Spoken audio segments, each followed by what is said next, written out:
Hello, puppies and kittens. Welcome to another episode of Blasphemers Bible. We were on Psalm 32. And is there any prior commentary any intro before we get into this? Well, I just played it, Aaron. What are you talking about? Oh my god. Okay.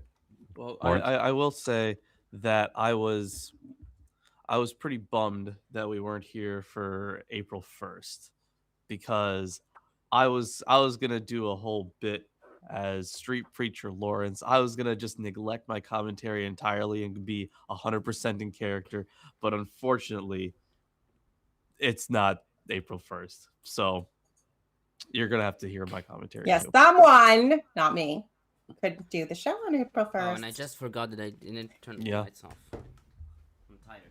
So, it was a bummer. I would have loved to put on my glasses and went all Peter Popoff, but I guess not. I couldn't pop off as Peter Popoff. Okay. Dishonor. Although I will say it is Easter weekend, and so it's Good Friday yesterday. I hope you all indulged in heathen and evil things like chocolate and sex and whatnot. And now Easter is coming. So again, just sleep in, miss the sunrise service because we have that privilege. When is part Easter of not this being year? in a cult? A really nice one. Tomorrow? Oh, funny how that always sneaks up on me. I don't my volunteer job, I don't have to go Monday, so I'm really All right. Okay. Shall we dive into it then? Yes. All right. Happy. What? You What? have a comment. One comment. Oh, okay. Now let me find what screen that's in. All right, so Ben One Eye Ron. Oh, I'm sorry.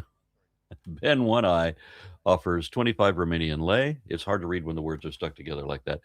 Hey guys, happy non-denominational spring festivals of all kinds, and don't forget to root for cholesterol.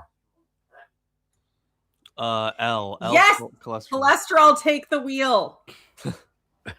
All right, thank you for that. Oh wait, no. Now I get what he's while saying. I go shoot my dogs.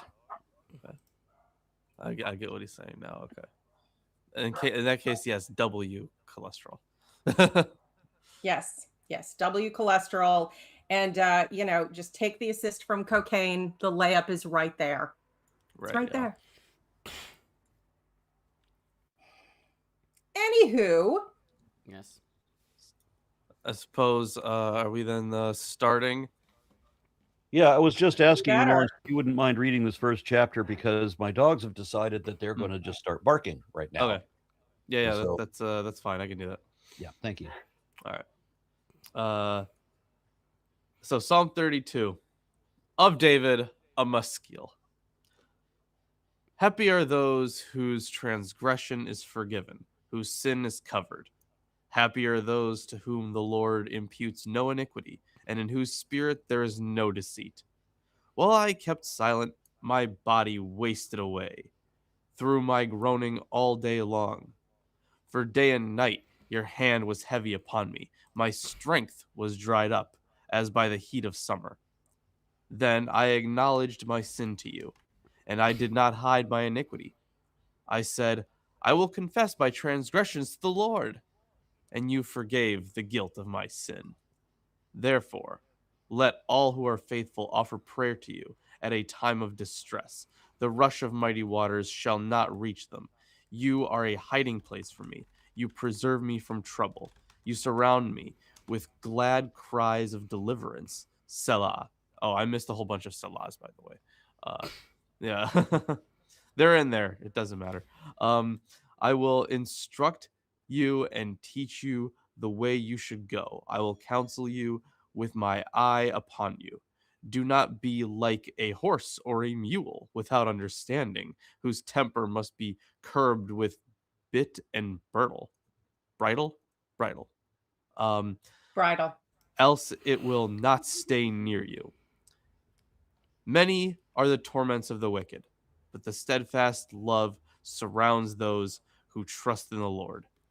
Be glad in the Lord and rejoice, O righteous, and shout for joy, all you upright in heart. So, there wasn't really like a lot for me to say on this one, but I did like the parallelism in the very beginning, because in just the first 2 verses there, the parallelism makes it clear that those whose sins will be forgiven, and I'm going to talk about how in just a second here, are the ones in whose spirit there is no deceit. So like you could have a sacrificial context, but in verse 5, when it says like, "Oh, I acknowledge my sin to you," and then he says, "I will confess my transgression." It sounds like that the confession and the exhortation to pray in times of distress in verse 6 might speak against that, to where you just have to kind of say it. And in verse 4, I think my guess is that Tomer might have some notes on this. I don't know. But so the translation that the NRSVUE has is "my strength was dried up." And from what I was seeing, the Masoretic text has "my juice" or "my vitality" as the translation. But Craigie takes the emendation of Krauss and translates this as "my tongue has turned as in summer droughts." So I'm not exactly sure, but possible emendation there.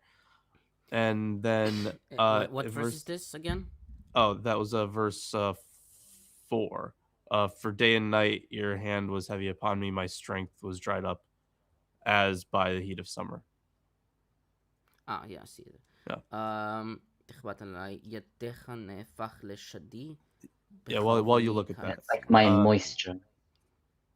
Yeah, it says, Masoretic text has "my juice" or "my vitality." That's how that's how it is in the Masoretic text. But I also read that Craigie was saying, so your vitality is translated as your juice. Well, that's the whole thing. Like, there was I think there was an argument about it being like referring to like descendants, but that was one of they did also live in a desert. Your life is your own, but your water belongs to the tribe. And because you're talking about the heat of summer, I can see what they're going for. If the emendation is right and it should be "my tongue," I could totally see that. But okay, so it could be that the dalet it should be an moon instead. So instead of leshani, leshadi, it should be leshani. Yeah. Tongue, yeah, instead of leshad, it's lashon, which is that was a possible emendation there. Where is it from? So Tanner notes that this word appears only twice and probably means a buttery cake, according to Halot, the shadi. But this makes little sense here. Septuagint reads, "I became miserable with a thorn was fastened in me." Does not aid the reading. Most interpreters suggest amending the word to shudi, tongue, as above, but my translation here is tentative. Yeah. Oh, yeah. I didn't know that there was another way of saying tongue. Shudi. Yeah. Shudi. At least that's what Tanner writes. There's then I also did have one other note. So for kind of nearing the end there, when it says like, it kind of has this aside, right? He goes like, "I will instruct you and teach you the way you should go." It doesn't even sound like it's the same person talking. So they might be words that are meant to be spoken by a high priest or some high religious official. Prinsloo says that it could have been an oracle, so like God responding. And then Wright says that the psalmist here is speaking as a sage. But to me, this does seem like a total aside. And I guess it could be any one of those, but the way I interpret this is like, spoken by like someone running a ceremony. That was what, kind of came to me easier, but I don't know. I guess theoretically it could be like this the response, the theoretical response from God, but I think it would definitely say something like that. So but that's all the notes that I had for that. I mean, it's clearly a psalm of repentance. Although it's of David, we have no reason, obviously, to believe that he wrote it in particular, though it certainly could go with any number of cases in his life when he was called upon to repent or felt really bad about something, like the killing his son or the not defending his daughter when she was raped, or killing one of his friends to have his wife, or the really horrible thing that God punished him for, taking a census. Because God has priorities.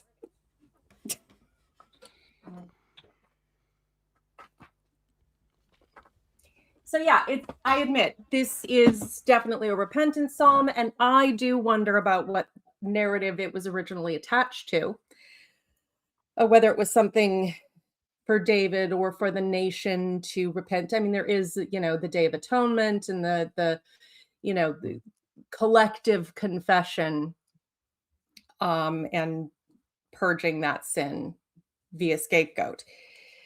But yeah, it's I don't know if there are any answers to that in the Jewish tradition. Isaac, Tomer, Lawrence.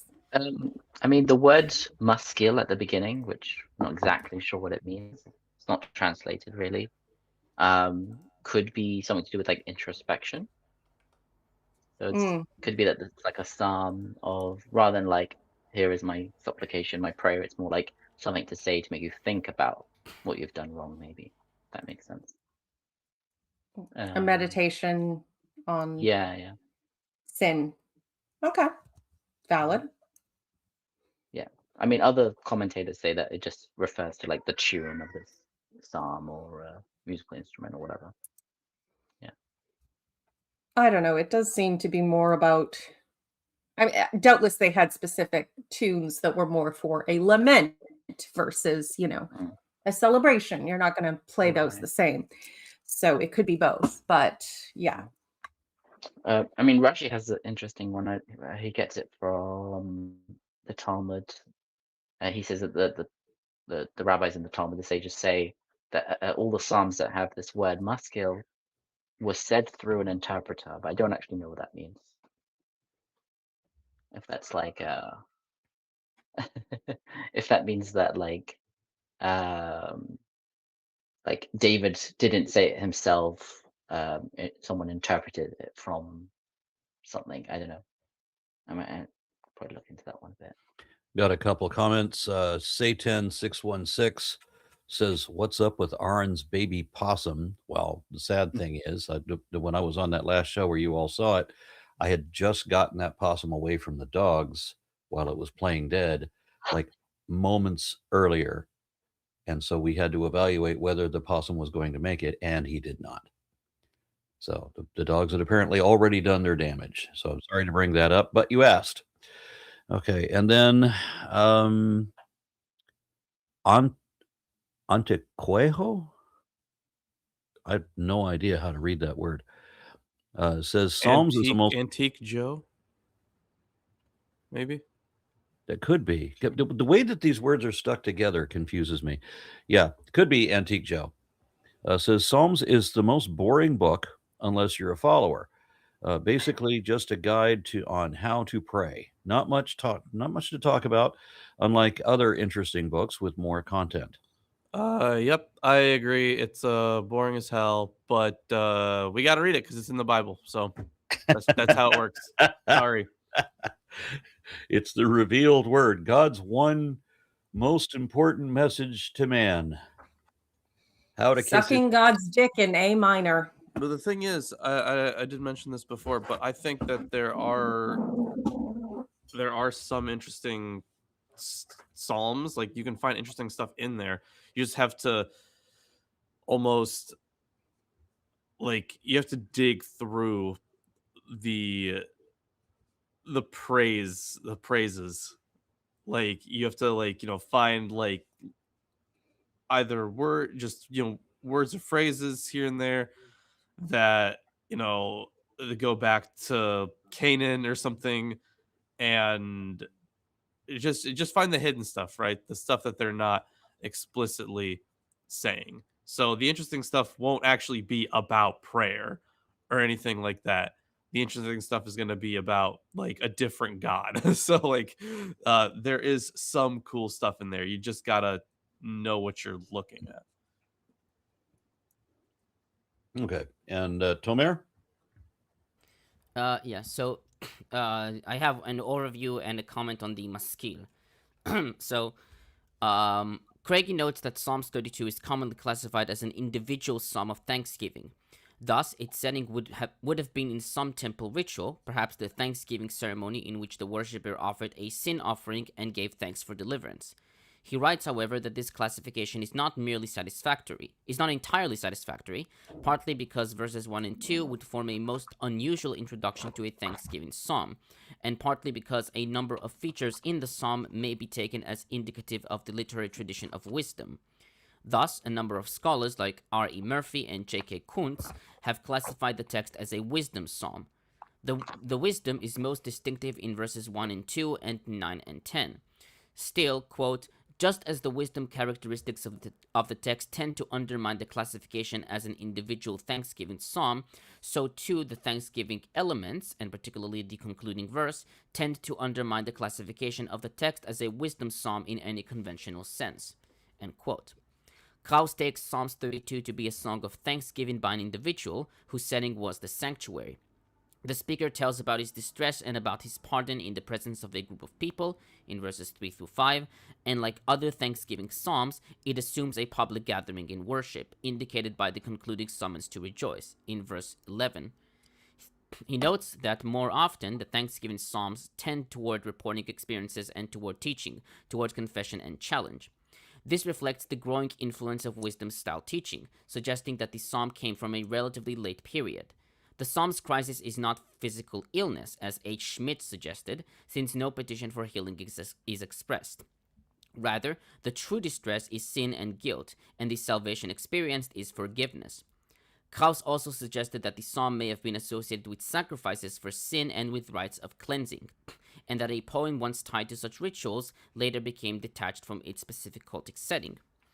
Gerstenberger comments, quote, in general, a thanksgiving song of the individual was recited in small-scale, familiar services comparable to some contemporary church offices, in order to render thanks to God after salvation and rehabilitation of one member of the primary group, as we see in Psalms 30, 40, and 116. Psalms 32 certainly comes out of this tradition, even if the thanksgiving formula proper is missing. The psalm is different, for one thing, because it is rooted in a special tradition of penitential rites that may have been part and parcel of some of the regular complaint ceremonies. Furthermore, Psalm 32 reflects a changed social structure.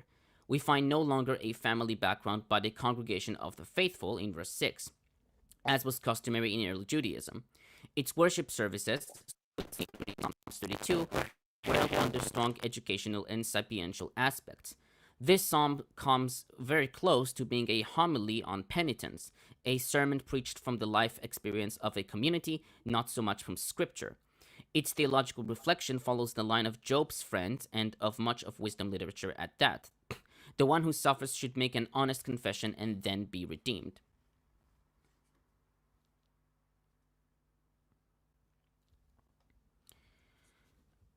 And on the title, which is 1, a maskil. This title is used in 13 Psalms and also in 47:8. Sing a hymn, Zamru maskil. The exact meaning of maskil is unclear. Septuagint and Vulgate read of understanding, reading maskil from the root sechel, be prudent or have insight. This might also be the reason for Targum reading good insight. Rashi notes that Chazal decreed that, in Midrash Psalms 24:3, that in each hymn that was written by means of a that in each hymn it was written by means of a translator. Ibn Ezra suggested that the word indicates that the psalm is to be performed to the tune of a poem beginning with the word maskil, or that the word is used because this psalm has the word askilecha in verse 8. Gerstenberger, following Movinkel, writes that maskil may refer in some way to wisdom tradition. He notes that all the headlines with maskil, except Psalms 44 and 45, retain the inverted order of David or another person, a maskil. Likewise, Halat lists cult song and wisdom song performed to music. Goldingay writes that if maskil means instruction, then this is a psalm that offers a pattern for prayer or praise, though contemplative poem or skillful poem are other possibilities. Tanner writes that the root indicates the possibility of being associated with teaching and perhaps wisdom. Krauss takes maskil to be an artistically molded song, quote-unquote, which has been created in accordance with the principles of wisdom. And Craigie comments, quote, the use of the same root in verse 8 with the sense teach or instruct suggests that the term could mean didactic psalm. But while such a sense would be appropriate for this psalm in Psalms 78:1, it is not entirely appropriate for the other 11 psalm titles which it is used. Other possible senses include A meditation, B, a psalm of understanding, C, a skillful psalm. All these senses are entirely appropriate to the form of the word, namely a participial formation from the hif'il of sechel. The principal source of uncertainty concerns whether the term refers to the psalm as such or to the musical accompaniment. Geltner claims that the word contains two notions, A, that of insight and analytical understanding, and B, that of harmony and synthesis. The double notion finds integration in that the interpretation and exegesis of the text emerges from the musical performance of the text. This proposal is possible, but by no means certain.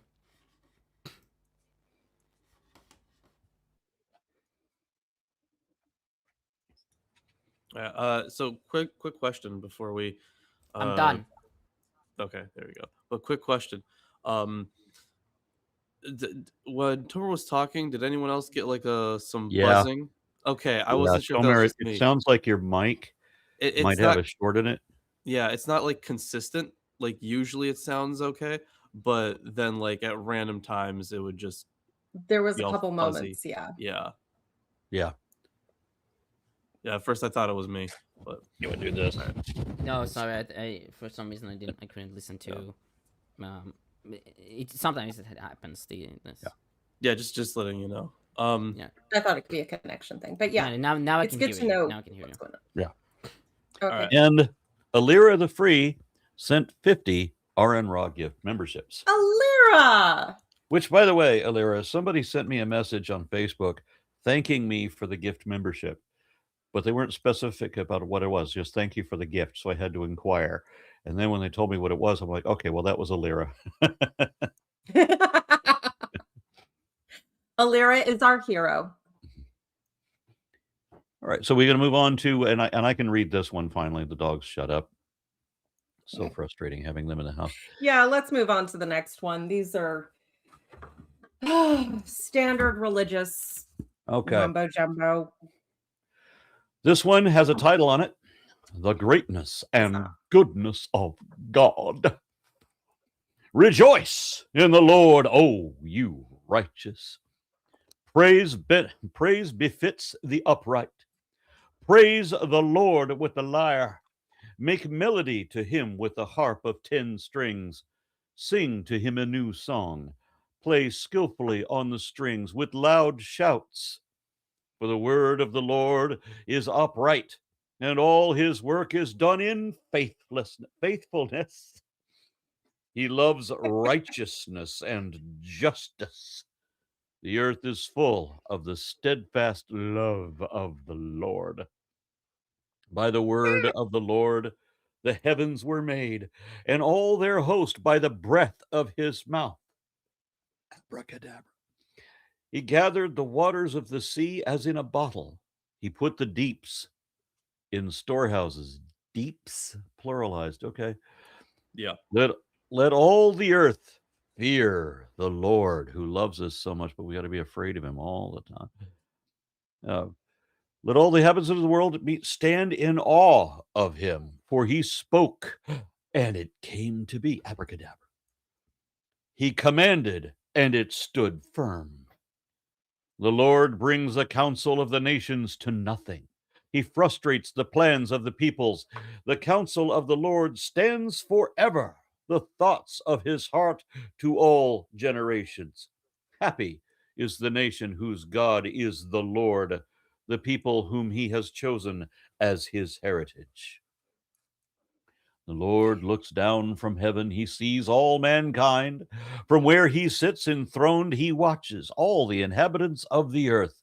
He who fashions the hearts of them all and observes all their deeds every minute of every day.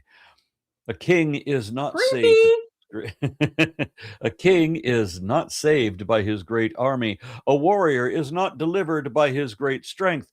The war horse is a vain hope for victory, and by its great might it cannot save. Truly, the eye of the Lord is on those who fear him, on those who hope in his steadfast love, to deliver their soul from death and to keep them alive in famine. Our soul waits for the Lord. He is our help and shield. Our heart is glad in him because we trust in his holy name. Let your steadfast love, O Lord, be upon us, even as we hope in you. Amen. When you said, yeah, you had a little slip of the tongue, and I was about to say, stop being accurate. This is the Bible. I just, you hear happy are the people whose God is the Lord. And then I think about history, and I think about the prayer that many Jews have told me is the prayer of their people, which is, oh Lord, in your mercy, choose another people. And I think maybe not so happy is the people whose God is the Lord, because he's an ass. So few things here. There is like beginning with at least the opening strophe. It's a musical hymn with a lyre. Obviously, David was known for it for his use of it, especially in 1 Samuel 16. In verses 5 through 6, there are clear references to Genesis, but it also mentions the defeat of the sea, which calls back to the Song of the Sea in Exodus 15. So it's referencing both of those.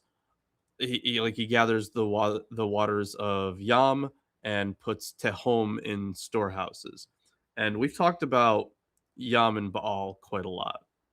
And while that has, you have the sea being basically locked away in that story. Perhaps it was killed. It's not exactly super clear if Yam was killed. It seems like he's dead by the end of it, but it's not like explicit. But he was definitely like locked up. But either way, so a good example of the reference, at least to the Song of the Sea, would be God gathering the waters of the sea like a heap, which calls back to Exodus 15:8. And Tehom, we have talked about that too, but this one to me is always very interesting because Tehom is like the cosmic primordial ocean. It's like the world surrounding ocean.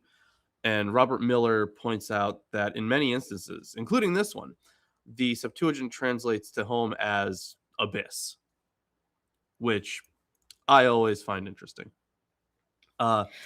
It's the void, the unknown. They're both water and space, such as it was understood to be, like just are commonly referred to as the void. It's that big black scary thing that you I don't know what's in there.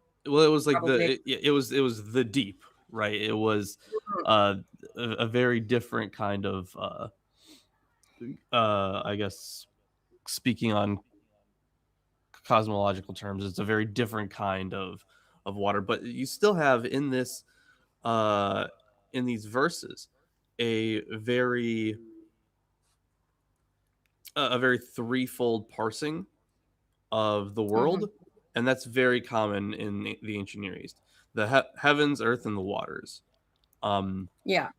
This is a very common way to break everything up in the ancient Near East. And it's very much reflected by the mythology that we've, noticed and touched on, where, the chaos, the void, the chaos, the outer darkness that we are scared of is, overcome by the god in some fashion. And then the god becomes God, or, becomes the ruler because they conquered this. And then, but it's still there and we're still kind of scared of it. It's, yeah, I don't know. And then the gods start killing off each other. And I mean, you see this with, it's not even just this god. You think about the, Zeus replacing the Titans or what have you. There's there's larger narrative arc that's very familiar. Yeah, I mean, there's quite often, you have a god winning some kind of battle to get into a higher position. And in this psalm, we kind of get to that, because in verses 13 through 14, it specifically is talking about his seat in the heavens, where he judges from. And that's where God's throne is. And it's at such a high point that you can see all the people of the earth. But it lines up with the idea of the cosmic mountain in the ancient Near East, where the high god sits enthroned at the meeting place of the gods. Yeah, which I pinnacle. I always love that kind of stuff. There's a good study from Richard Clifford called The Cosmic Mountain. It's really good. Is this like on Family Guy when they go to the Mount Everest and Brian is like, the highest P wins, they'll all know. He pees on the very tippy top of Mount Everest and some random dog goes, wait a second. Damn it! It sort of feels like that. Very King of the Hill. It's definitely very, very King of the Hill. Except the meeting place is that we're gonna get to it more in especially Psalm 82, but yes, this where you have this heavenly temple where God resides, and that's where his throne is. That would also be the meeting place of the gods, and that was the way it was throughout the ancient Near East. Yeah. No matter which god was in charge. Touch the heavens. Yeah. Well, they all just cannibalize each other and become this like Frankenstein-y monster. And that's how we got God. All right. Tomer, you got anything? Yes. So Gerstenberger writes that while the liturgical movement within Psalms 33 may imply that it is a liturgy, he writes that this designation is not precise. He writes that we may consider the setting and theology of the psalm in order to come to a more precise definition of the genre. In verse 1, the psalm identifies as a tehillah, song of praise and thanksgiving, which suggests a ceremony without sacrifice. He writes that the song is new, quote-unquote, in that it responds to concrete, wondrous deeds of Yahweh. Other elements in Psalms 33 suggest a synagogal setting. The outlook is universal, possibly because of missing national identity, and corresponds to polemical isolation from all unbelievers and oppressors, as we see in verses 10, 16, and 17. The community's own consciousness of being elected is central to its faith, in verse 12, and the theology of the Word of God can be seen growing in the psalm, probably in conjunction with synagogal ministry of the Word, in verses 4, 6, and 9. He concludes that Psalm 33 is a type of petitionary hymn of the early Jewish community, drawing on ancient mythological traditions in verses 6 and 7, as well as historical experiences in verses 4 and 5, 10 and 11. Kaus notes that Ewald had recognized that Psalm 33 has been intoned in connection with a festival. He writes that former attempts to prove a historical situation as well as eschatological interpretations are missing the mark. Rather, Psalms 33 belonged to the context of cultic obeisance before Yahweh. Still, he assumes that Psalms 33 is dated relatively late, though the precise historical assignment is not possible. Craigie comments, quote, just as the cultic setting cannot be determined with precision, so also it is difficult to be precise about the date or general period to which the psalm might originally have belonged. A number of criteria have been suggested to indicate that the psalm is late, perhaps post-exilic, such as its stylistic characteristics, its theology of creation by the word, or the general internal developments in theology. For example, that in times of historical crisis, worshippers were encouraged to praise the Lord of creation. But neither the style nor the theology require a post-exilic date, and certain similarities between Psalms 33 and Judges 5, notably the episodic structure of the substance and the use of repetition, might suggest an earlier date. While the date remains uncertain, there are no overwhelming reasons to oppose a general setting in the cult as practiced during the period of the Hebrew monarchy.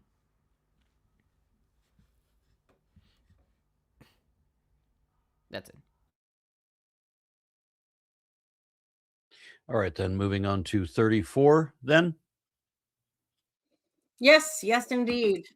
Oh, there's another message. Okay. Which I've got too many apps. I've got too many windows open. Okay. So Illyria the Free sent 50 RN Raw gift memberships again. I like all the black inspiration.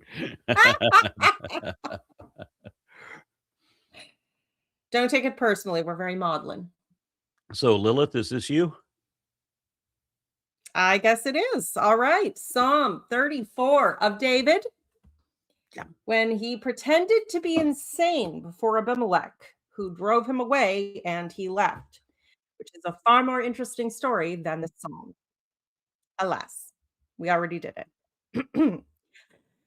I will extol the Lord at all times. His praise will always be on my lips. My soul will boast in the Lord. Let the afflicted hear and rejoice. Glorify the Lord with me. Let us exalt his name together. I sought the Lord, and he answered me. He delivered me from all my fears. Those who look to him are radiant. Their faces are never covered with shame. This poor man called, and the Lord heard him. He saved him out of all his troubles. The angel of the Lord encamps around those who fear him, and he delivers them. Taste and see that the Lord is good. Blessed is the man who takes refuge in him. Fear the Lord, you his saints, for those who fear him lack nothing. The lions may grow weak and hungry, but those who seek the Lord lack no good thing. Come, my children, listen to me. I will teach you the fear of the Lord. Whoever of you loves life and desires to see many good days, keep your tongue from evil and your lips from speaking lies, which you can't do while reading this psalm, because I've never spoken so many lies in such a short time in my life, but I digress. Turn from evil and do good. Seek peace and pursue it. The eyes of the Lord are on the righteous, and his ears are attentive to their cry. The face of the Lord is against those who do evil, to cut off the memory of them from the earth. The righteous cry out, and the Lord hears them. He delivers them from all their troubles. The Lord is close to the brokenhearted and saves those who are crushed in spirit. No, he doesn't. A righteous man may have many troubles, but the Lord delivers him from them all. He protects all his bones. Not one of them will be broken. Evil will slay the wicked, and the foes of the righteous will be condemned. The Lord redeems his servants. No one will be condemned who takes refuge in him. So the proof of the pudding is in the eating, and as someone who did my damnedest with this pudding for decades, it's bullshit. The word of the Lord. You're just bitter. Oh. So a comment from the mature conversationalist 71. The amateur. Says, if you could ask them what they think of Kegsbreth's framing of the Iran war as religious and praying with troops, etc. Yeah. Yeah. Wait, hold, Arn, didn't you do a video on this? I don't think I did. I like what the Pope said on it. The Pope was like, I am very rarely like, oh yay, popes. You generally, we are not the side of people who are pro popes, but the Pope has been like, hell no. What? Okay, hold on. I forget who it was, but they were hoping Kegsbreth's his pastor or something like that was hoping for the death of somebody, but then he was like, but obviously I mean spiritual death, so he can be reborn. Oh like, yeah, Tellerico. Yes, James Tellerico. That's right. Yeah. Who I met, by the way. He and I did some of the same secular rallies. Anyway, go ahead. Interesting. I mean, I'd rather have Christians like Tellerico than Kegsbreth and his ilk. Yeah, they're just out of their fucking mind. Yeah, I gave testimony before the state house regarding putting up the 10 Commandments in classrooms, and Tellerico spoke up on my behalf, which was really nice. Yeah. That's good. Yeah. Yeah, it's good to know some Christians are standing out against evil, even if far too many of them are also standing for it. But yeah. Okay, any comments on this? Yes. Yeah, got plenty. So this is an acrostic psalm, but and we've seen this also happen with Psalm 25. Craigie says that there's an apparent suppression of a vav verse and its replacement by a final pe verse. And then the title is pretty interesting too, because it refers to the story in 1 Samuel 21, but that story is about Achish, the king of Gath. So Craigie concludes that because such a glaring mistake is unlikely to be made, Abimelech may have just been a title for Philistine kings, which Abimelech means my father is king.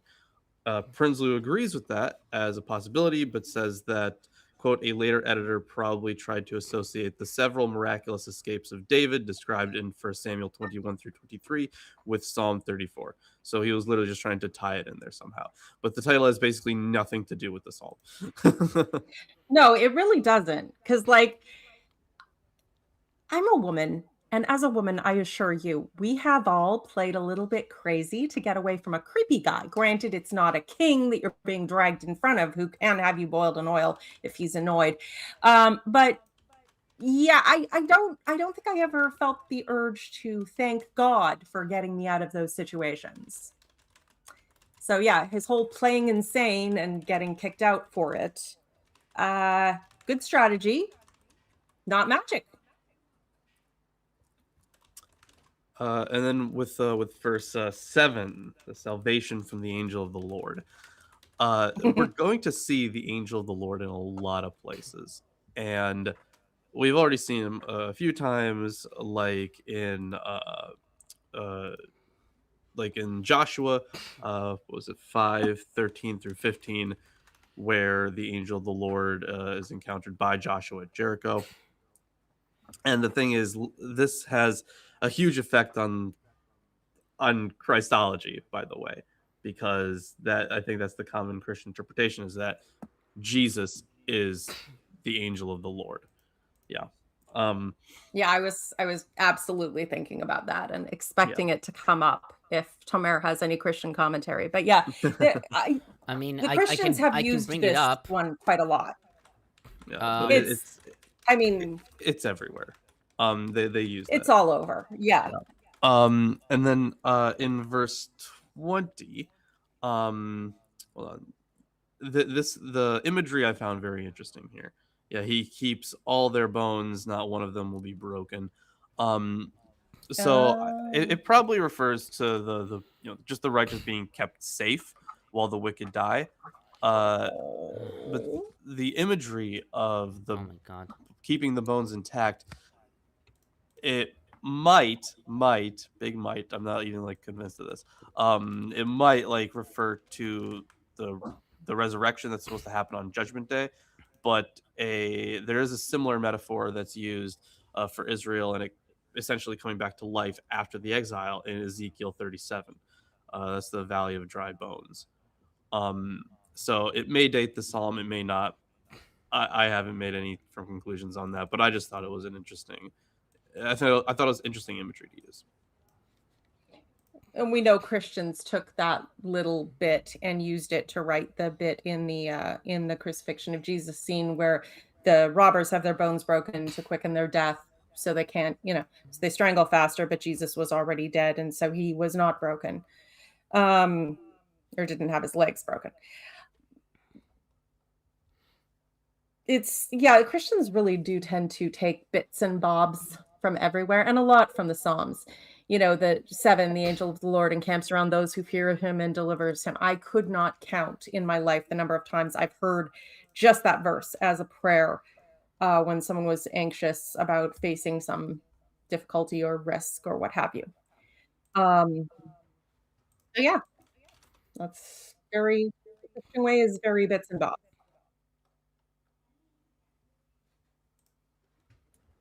Yeah, I mean, there is a lot like to note when it comes to like, at least on the Christian perspective, because I have the Psalms through the centuries commentary as well, but it's not on my bibliography, but just yeah. I forgot who wrote it though. Who wrote it? Susan Gillingham. Yeah. So, and she notes that the reception of this psalm has been more didactic than Christological, even though it was used as both instruction and prophecy in the early church. In 1 Clement 22, 1-7, verses 11-17 are used in the context of keeping order in the family and the church. Phrases such as the fear of the Lord, the tongue, and the pursuit of peace are common expressions. The phrase in 34:11, "Come, O children, listen to me," is now a formula about Christ addressing his church. Similarly, the Epistle of Barnabas 9:2, in a specific passage about circumcision, uses several citations from the Old Testament. Psalms 34:12 is the fifth, beginning with, "And again the Spirit of the Lord prophesies." The thrust in this familiar passage, which of you desires life, is that true circumcision is about belief, not ritual. The citation actually omits the word man in the Greek, which starts, "Who is the man who is eager for life," etc. Yeah. So it's very extensive. I mean, I'm terrible, but I'm just looking at the comments, so I'm going to read out Bruno Zyga's comment. "And thus did Jesus cry out, 'Hey, Peter, I can see your house from here.'" I'm calling the cops. Oh, and What, she also notes that crucifixion joke? No, but someone's she spying also on notes me. that They can see Peter's house. so she notes that the reference. She notes that the Someone let reference in verse 20 Tomer speak. Sorry, had to do it.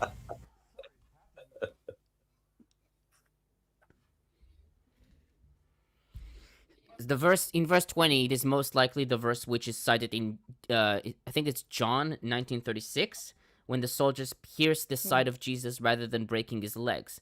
It would fit with the use of the psalm as fulfilling prophecy in this whole chapter in John. For example, Psalms 22:18 in John 19:24 on the dividing of his garments, and Psalms 22:15 and 69:21 in John 19:28 on Jesus' thirst.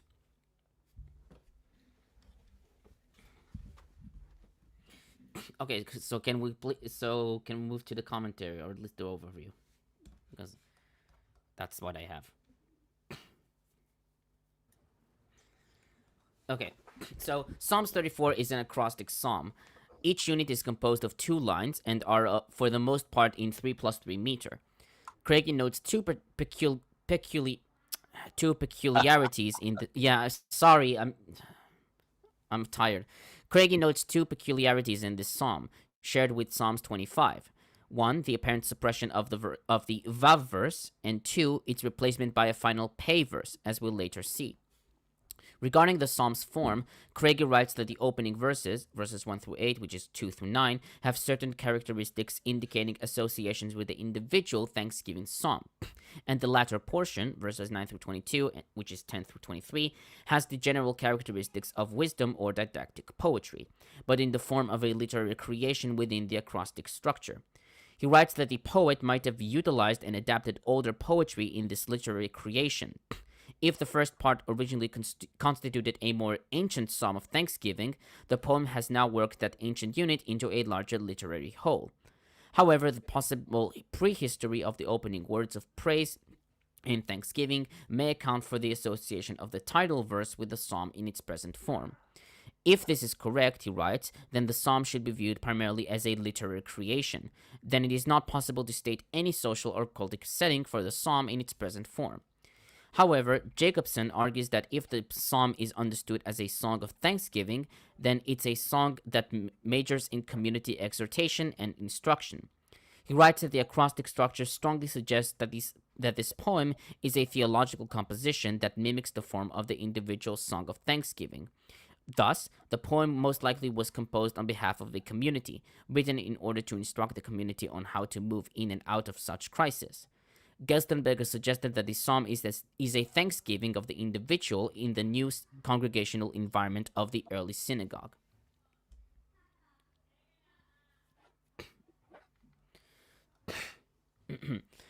Now, on the title is a reference to 1 Samuel 21, 10 through 14, where David is said to feign madness in the presence of Achish, king of Gath, by scratching marks on the doors of the gates and letting his saliva run down his beard. Traditionals understood Abimelech to be a generic title for the Philistine kings. Rashi adds that in the Midrash Psalms, the Achish was as righteous as Abimelech, king of Gerar, in Genesis 20, for he did not want to kill David. Several scholars like Gerstenberger, Krauss, and Terrien suggested that Abimelech is a scribal error for Achish. However, Craigie writes that it is unlikely that such a fundamental error could have been committed by a scribe, or that it would have been perpetuated by subsequent scribes and editors. He follows the traditionals and writes that it is more probable that Abimelech was an official title for the Philistine kings. Goldingay suggested that the mention of Abimelech reinforces the point of fear, since Abimelech was an earlier Philistine king whom Abraham and Isaac also attempted to deceive because of their own fear. Thus, readers are encouraged to imagine how Abraham, Isaac, or David might have conquered fear by learning the lesson of this psalm, or how they might do something different with their fear.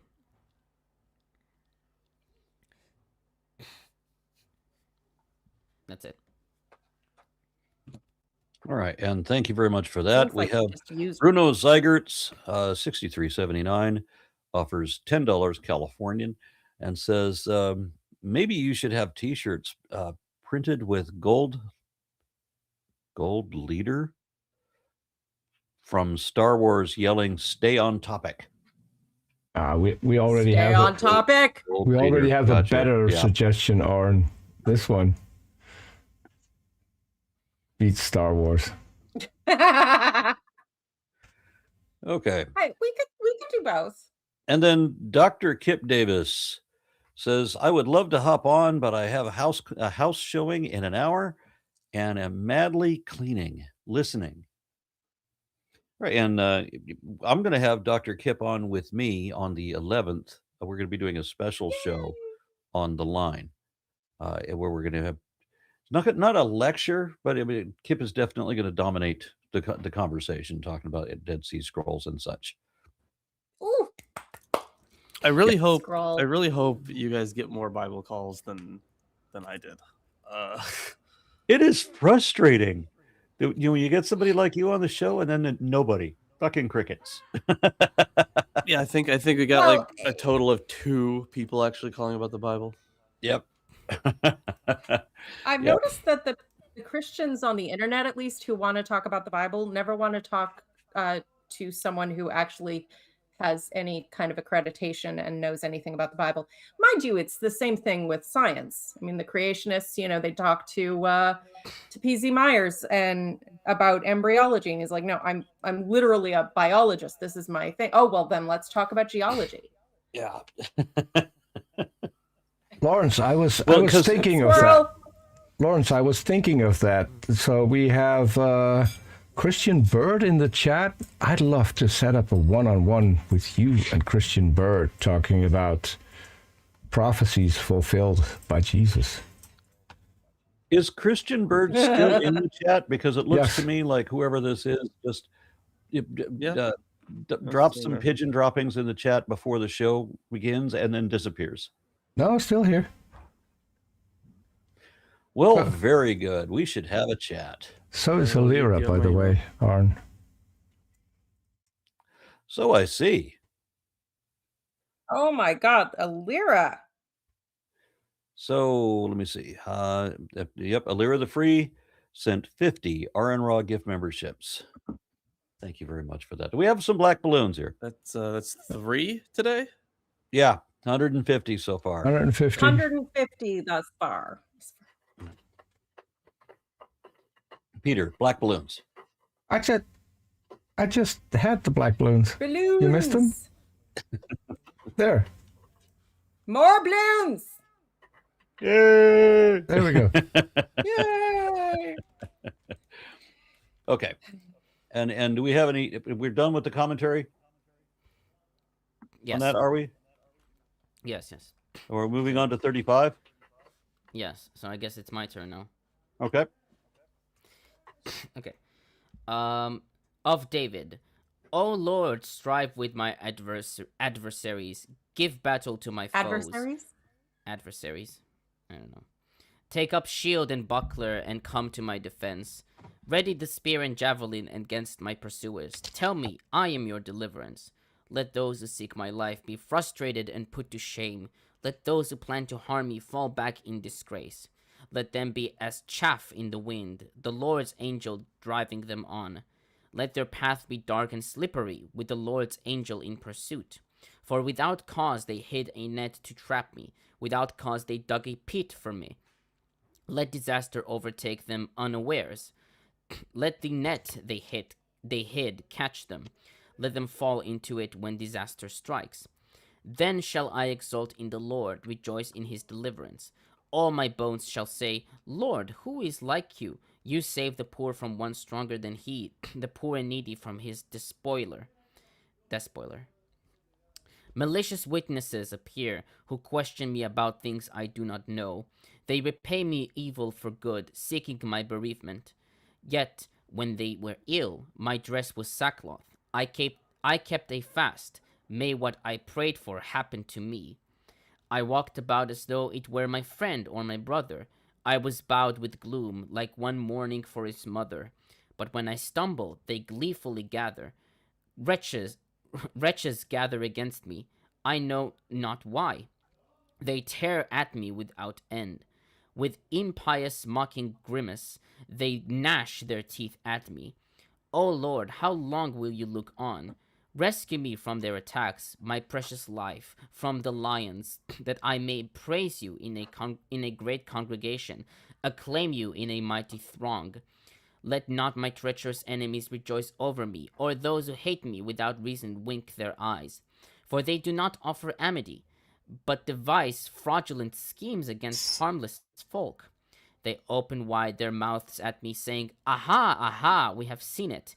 You have seen it, O Lord. Do not hold aloof. O Lord, be not far from me. Wake, rouse yourself from my cause, for my claim, O my God and my Lord. Take up my cause, O Lord my God, as you are beneficent, and let them not rejoice over me. Let them not think, Aha, just what we wished. Let them not say, We have destroyed him. May those who rejoice at my misfortune be frustrated and utterly disgraced. May those who vaunt themselves over me be glad in frustration and shame. May those who desire my vindication sing forth joyously. May they always say, extolled by the Lord, who desires the well-being of his servant. while my tongue shall recite your beneficent acts, your praises all day long. All right, so yeah, I have quite a lot on this psalm. So How? oh, you'll see. So so we begin with the psalmist invoking Yahweh as a war god, which I always find fun. And in verse 5, there is a fairly common metaphor that's also used in Psalm 1, actually, where the wicked will be blown away like chaff. However, in this case, the angel of the Lord is the one doing it. In verse 6, let their way be dark and slippery, with the angel of the Lord pursuing them. Now, this verse was interesting to me because I could swear I've read something like it before, and not just like because I had already read the Bible on my channel, but I could recognize it from something else. And according to Holiday, in his commentary on Jeremiah, this psalm actually lies behind Jeremiah 23:12, along with a proverb. Therefore, their way shall be to them like slippery paths in the darkness, into which they shall be driven and fall. So Aphelah is used in Jeremiah, while this psalm uses Hoshek, and they're just two different terms for darkness, but both appear often together in theophanies. Dahoud believes these are simply terms for the underworld, so he translates it as darkness and destruction. But considering the imagery that's usually paired with Hoshek, and considering the imagery used in the psalm, I think it might be a reference to a storm. There are strong winds, and it's slippery and dark. So while not as nearly pronounced as the other theophanies, we're not dealing with God himself, but with the angel of the Lord. And I should note that slippery paths is translated as perdition in Holiday's text based on a suggestion from Dahoud, which stems from an Ugaritic cognate, which means perish. But Craigie argues that the reading to be slippery is better attested in Hebrew. Then verses 7 through 8, once again, the wicked have set a trap, but will only end up ensnaring themselves. Very common imagery, a very common rhetorical device. Verse 11, we have the malicious witnesses. They seem to be accusing the psalmist in almost a courtroom setting, because we've already seen vindicate me and all this stuff, or we see it later, I think. Yeah. So the psalmist makes clear that even though he showed genuine care for these people in the past, he basically knows who they are now. They've jumped at the opportunity to mock him and tear at the psalmist. The gnashing at me with their teeth. That to me, that obviously I was reminded. Is often described as a place where there will be weeping and gnashing of teeth. But the term outer darkness, which is also used in the Gospels, especially Matthew, it may stem from the imagery in the psalm potentially, but nothing I can totally prove at this point. And now one that really got to me was in verse 19, where we have, do not let my treacherous enemies rejoice over me, or those who hate me without cause wink the eye. And I was like, what the fuck does that mean? So winking the eye is one of many body movements, along with pointing your finger, for example, that denote malice. So the SBL Study Bible says that it could refer to malevolent or sorcerous behavior. It's used many times in Proverbs and Sirach. So in Proverbs, whoever winks the eye causes trouble. Proverbs 10:10. One who winks the eye plans perverse things. That's Proverbs 16:30. And whoever winks the eye plots harm. That's in Sirach 27:22. However, Bernd Ulrich Schipper explains in his commentary on Proverbs that winking your eye when someone's speaking to you is a sign of disrespect, which is why when the teacher in Proverbs is speaking to his students, he tells him to look straight ahead. And I think Proverbs 4:20 through 27 might be clarifying here. So I will just read it. Yeah, so 20 through 27. I'm going to use the one in the NRSVUE because that's just the one I like using. Yeah, my child, be attentive to my words, incline your ear to my sayings, do not let them escape from your sight, keep them within your heart, for they are life to those who find them and healing to all their flesh. Keep your heart with all vigilance, for from it flow the springs of life. Put away from you crooked speech and put devious talk far behind you. Let your eyes look directly forward and your gaze be straight before you. Keep straight the paths of your feet, and all your ways will be sure. Do Did you not just swerve say, to the let the right. gaze be straight for you? Yeah. And do not swerve to the right or to the left. Turn your foot away from evil. So I think that can help us a little bit with understanding what they mean about winking the eye, like means or is like this an act of malice. Schipper I don't know also if it always notes feels that malicious. It's sort of like side eye, no, when you're it's like very it winking would on be people.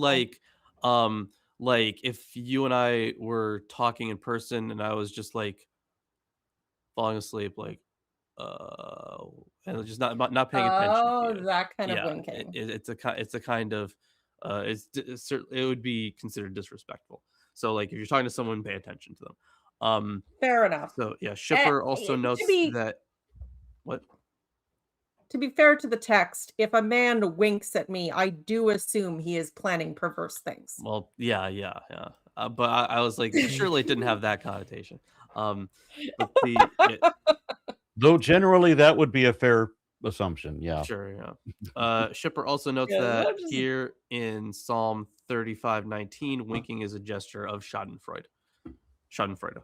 Um, ah. and then in verse 20, the fact that his enemies do not speak peace is significant because shalom and cognates like salamum in the Mari letters are used for international treaties.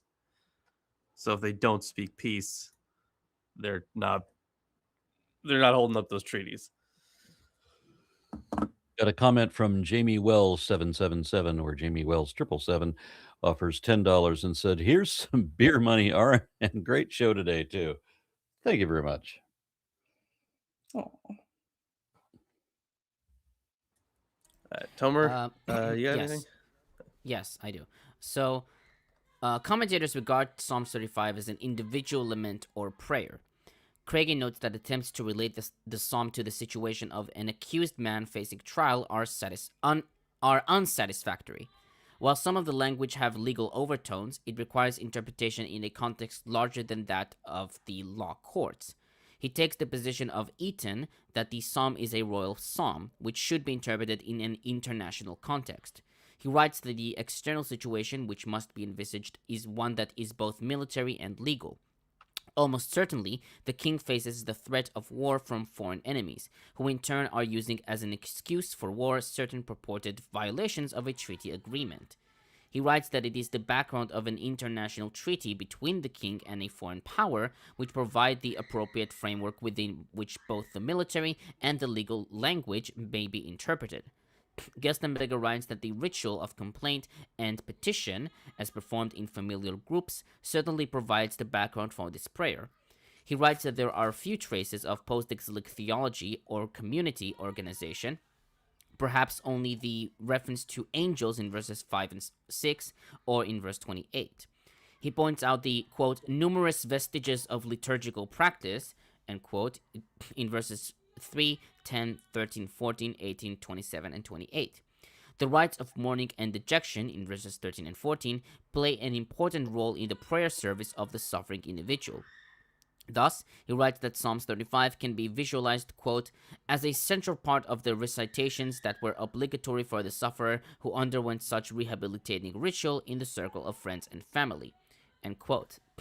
Terrien wrote that it is possible to attribute the psalm to Jeremianic circles of disciples or of scribes who collected the confessions of the prophet in the exile and post-exilic period.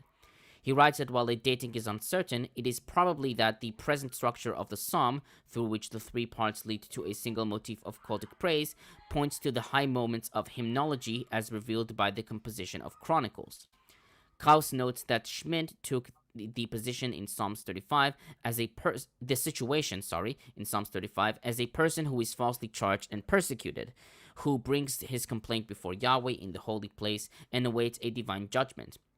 He writes, however, that the situation is more complex. First, he notes that there are some weak clues for a reference to the situation of divine jurisprudence. Moreover, what is the importance of the sickness described in verse 15? Did this sickness provide an occasion for leavening accusations based on posteriori conclusions regarding the cause? Klaus writes, quote, in verses 23 forward, the petition and demand that Yahweh grant an acquittal becomes very clear. But does this petition still have a realistic reference to the institution? Is this not rather a matter of a whole battery of formulations and formulas that were put together in later times? The many questions which the psalm imposes can hardly be adequately answered.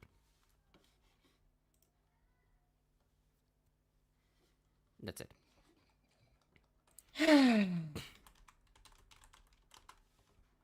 All right, well, thank you for that, Tomer. Are we moving on? And Yes. I guess Is it we can 37? hand it off to Isaac. We better. Let's get as many of these knocked out as we can. Yep. Also, right. who This has one's short. kids screaming in their background? Yeah, that's me. Sorry. It's like it's outside. I the only thing I can do is like close the window, but then I'll suffocate. Okay, okay. That's No, me. I mean I get it. Kids will play. It's not that loud. So are we on Psalm 36 now? Yes. Yeah, I think so. Okay. It's quite a short one. Okay. Yes. For the leader of the servant of the Lord of David, I know what transgression says to the wicked. He has no sense of the dread of God, because its speech is seductive to him, till his iniquity be found out and he be hated. His words are evil and deceitful. He will not consider doing good. In bed he plots mischief. He is set on a path of no good. He does not reject evil. O Lord, your faithfulness reaches to heaven, your steadfastness to the sky. Your beneficence is like the high mountains, your justice like the great deep. Man and beast you deliver, O Lord. How precious is your faithful care, O God. Mankind shelters in the shadow of your wings. They feast on the rich fare of your house. You let them drink at your refreshing stream. With you is the fountain of life. By your light do we see light. Bestow your faithful care on those devoted to you, and your beneficence on upright men. Let not the foot of the arrogant tread on me, or the hand of the wicked drive me away. There lie the evildoers, fallen, thrust down, unable to rise. Thank you just very have to much say, for that. I just have to say, in bed he plots mischief. Yeah, that's not That's where you basically- plot that's mischief. That's where you perform mischief. No, though I will say that for my play partner, yeah, he'd be planning mischiefs. Yes, yes. Should plan it beforehand still. Yeah, no, it's true. You want to No, sit down no. at a table, drop some schematics, and you don't have to do your mischief in the bed. You can Right. be creative. It's all mystery. It's all the mystery. Yes. Yeah, I lie Divine in, mischief. awake in bed plotting my mischief for the next day. Yeah. I do have a lot of pillows. I suppose it would be a comfortable place to plot my mischief. So I guess we'll start with some commentary here. Verses 1 through 4, we get another description of the wicked, but this occurrence is singular. However, just the wicked one. So no fear of God in their hearts. They flatter themselves. Their mouths speak deceitfully. They plot mischief and do not do good. And if we compare this to Psalm 14, we see many of the same features. They do no good, they don't act wisely, etc. And we've seen this description before, but Prinsloo again calls it practical atheism. We've talked about what that is. Where I think I know the kind of person they're talking about, because I know a guy who's he's Muslim, but like, oh boy, does he not make it any part of his life. Like I talked to him about it, and I was like, do you even like really believe this stuff? And he mostly made the argument like that, yeah, he believes it, but he believes it mostly based on like the fact that like, you know, the rest of his family believes it and it does these traditions, but like he makes it no part of his own personal life. So like that I think that might be the kind of a cultural Muslim. Well, yeah, cultural Muslim, yeah. But I think that like the kind of person who like doesn't make it part of their everyday life is the kind of person that they're talking about when they talk about the fool, and furthermore when they talk about what practical atheism is. Please don't give the evangelical ministers any more ideas of how to guilt and shame people into obsessing over their religion as every single part of their life. Oh my God. It's never enough for these people. It's never enough for these people. I mean, they can fuck off. I don't care. But let's see, verses 5-6. The imagery was kind of neat there, where you have this all-encompassing love of God going from the highest point to the lowest point, from the high mountains to the deep. And then when it talks about like extending the heavens, right, it goes like across across time and space. So I think that there wasn't a note on this in any of the commentaries, which I found interesting. But verse 7, when they're talking about the shadow of your wings, we had that once before in a psalm, and in that one, some of the commentators said that it could be a reference to the actual statue of God in the temple, because the ark would have had the wings. And to anyone questioning that identification, you can read Thomas Romer's The Invention of God, where he argues that the Ark of the Covenant was a statue of God that was in the temple, and the more box part was just his footstool. So you can read that book for it. So the shadow of your wings would refer to the actual, like the cherubim imagery on the actual throne. And then in verse 12, there the evildoers lie prostrate, they are thrust down, unable to rise. Craigie points out that there has no logical antecedent, so he takes the translation, the workers of wickedness were desolated, they fell down, they were thrown down and unable to rise. Because like, where does there refer to? Like it just doesn't have a place to go, or it's not referring to anything.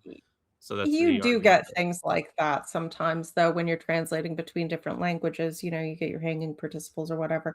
Well, but, I think this one was like, I'm sure Tomer or Isaac can correct me if I'm wrong, but when I looked at it, it looked like it just was the word that you would use for there, and I'm not sure how that's in which verse? 12, so 36:12. I still want to ask whoever wrote this that since I have no fear of God, why do I keep doing good things? Exactly? Because you're culturally a Christian. No. What exactly? Because so sorry. Craigie notes that there's no logical antecedent for the word there, so it's like it's not referring to anything. So he translates it as Sham. Yes. Yeah, Sham neflu pole aven. There lies the evildoers. Yeah, exactly. So he's like, where is there? So Yeah, that's why he translates it as the workers of iniquity were desolated. Interesting. Yeah, Steinsaltz goes there in the proximity of God. Oh, okay. Wait, let's see. Oh, so Klaus renders it, the wicked are bewildered, they fall. He writes that sham there cannot be translated in a temporal sense and is remarkable in the context. The parallelism, two verbs in succession, suggests that we read shamemu instead of sham.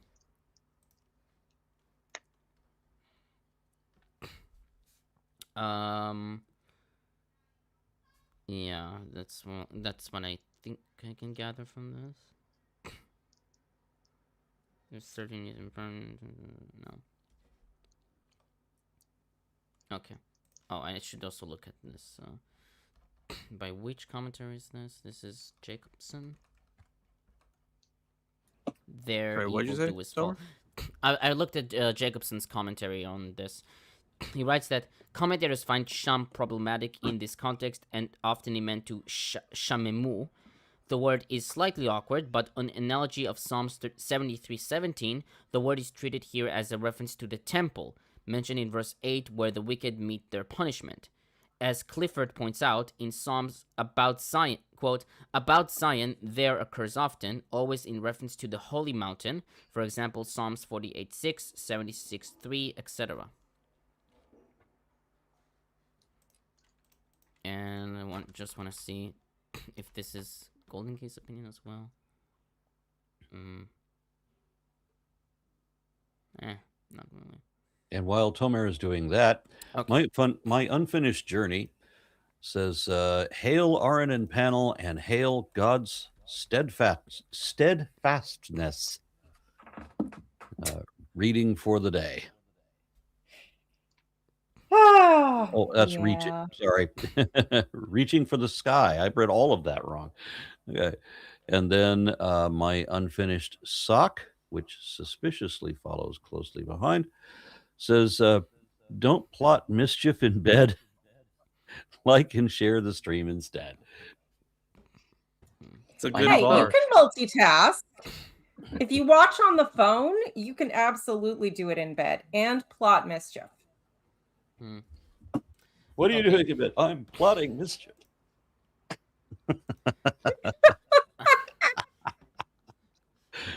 And Illyra the Free sent 50 RN Raw gift memberships. Oh my god. So now we are, I think, at 200. Woo! Damn. Okay. So the psalm is generally classified as either an individual lament, national lament, or wisdom poetry.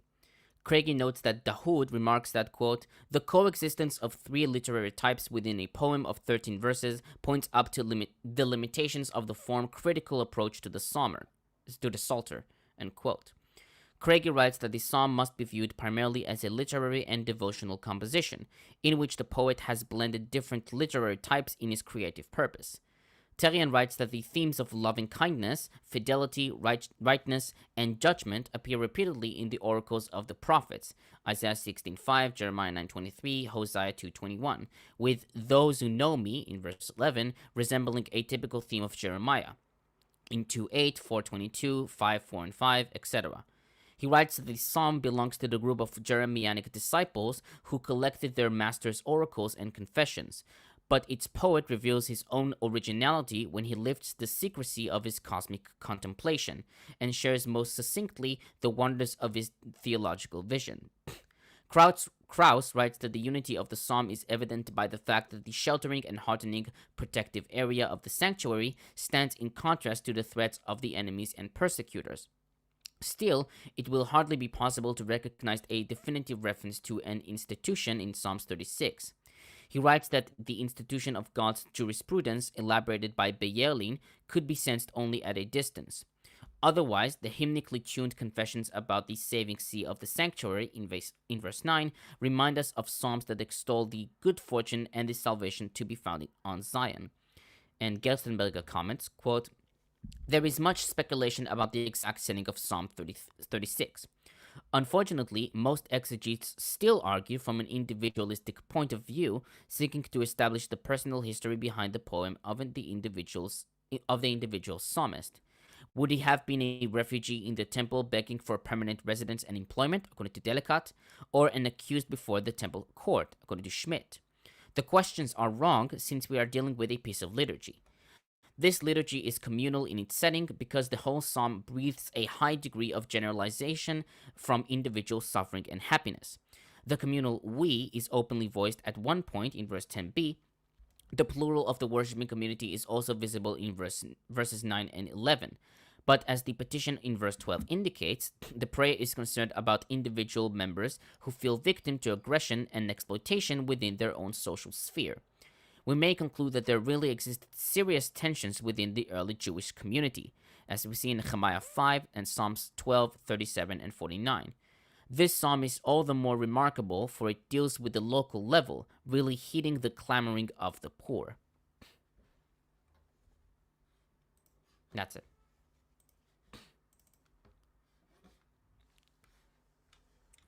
Yeah, if there was more social criticism, I might find the Psalms more interesting. All right. So on to, unless someone has something else to add, we're on to 37 then? Yes. All right. Aaron, are you going to take that one, or should I?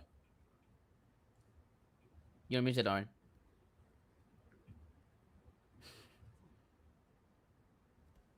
Let him find the button. He's getting there. I had to find Look- which tab it Look at him go. Fuck you. Respect for your elders, here, boy. Are you saying you're old? Oh, fuck you too. Are you saying you respect me, Arn? That's new. Well, now that's going a little far. I just, it's okay. If Peter gets out of line again, I'll just have one of his girlfriends hit him. Okay. So we're doing Psalm 37. I can run faster. Mm-hmm. All right. Do not fret because of the wicked. Do not be envious of wrongdoers, for they will soon fade like the grass and wither like the green herb. Trust. There we go. Trust in the Lord and do good. Live in the land and enjoy security. Take delight in the Lord, and he will give you the desires of your heart. Commit your way to the Lord. Trust in him, and he will act. He will make your vindication shine like the light, and the justice of your cause like the noonday. Be still before the Lord, and wait patiently for him. Do not fret over those who prosper in their way, over those who carry out evil devices. Refrain from anger and forsake wrath. Do not fret. It leads only to evil. For the wicked shall be cut off, but those who wait for the Lord shall inherit the land. Yet a little while, and the wicked will be no more. Though you look diligently for their place, they will not be there. But the meek shall inherit the land. Oh, that's a good one. We should use that later. And delight themselves in abundant prosperity. The wicked plot against the righteous. And Hold on, Arn. Wait. Arn. what? Yeah, it kind of sounded like you were underwater there. For a little bit. Oh, sorry Yeah, about that. Am I good now? No, it's fine. Now it's Okay, fine. good. Yes. The wicked plot against the righteous and gnash their teeth at them. But the Lord laughs at the wicked, for he sees that their day is coming. The wicked draw the sword and bend their bows to bring down the poor and needy, to kill those who walk uprightly. Their sword shall enter their own heart, and their bows shall be broken. Better is a little that the righteous person has, better is the little that a righteous person has than the abundance of many wicked. For the arms of the wicked shall be broken, but the Lord upholds the righteous. The Lord knows the days of the blameless, and their heritage will abide forever. They are not they are not put to shame in evil times. In the days of famine, they have abundance. But the wicked perish, and the enemies of the Lord are like the glory of the pasture. They vanish. They smoke. Like smoke, they vanish away. The wicked borrow and do not pay back, but the righteous are generous and keep giving. Surely those blessed by the Lord shall inherit the land, but those cursed by him shall be cut off. Our steps are made firm by the Lord when he delights in our way. Though we stumble, we shall not fall headlong, for the Lord holds us by the hand.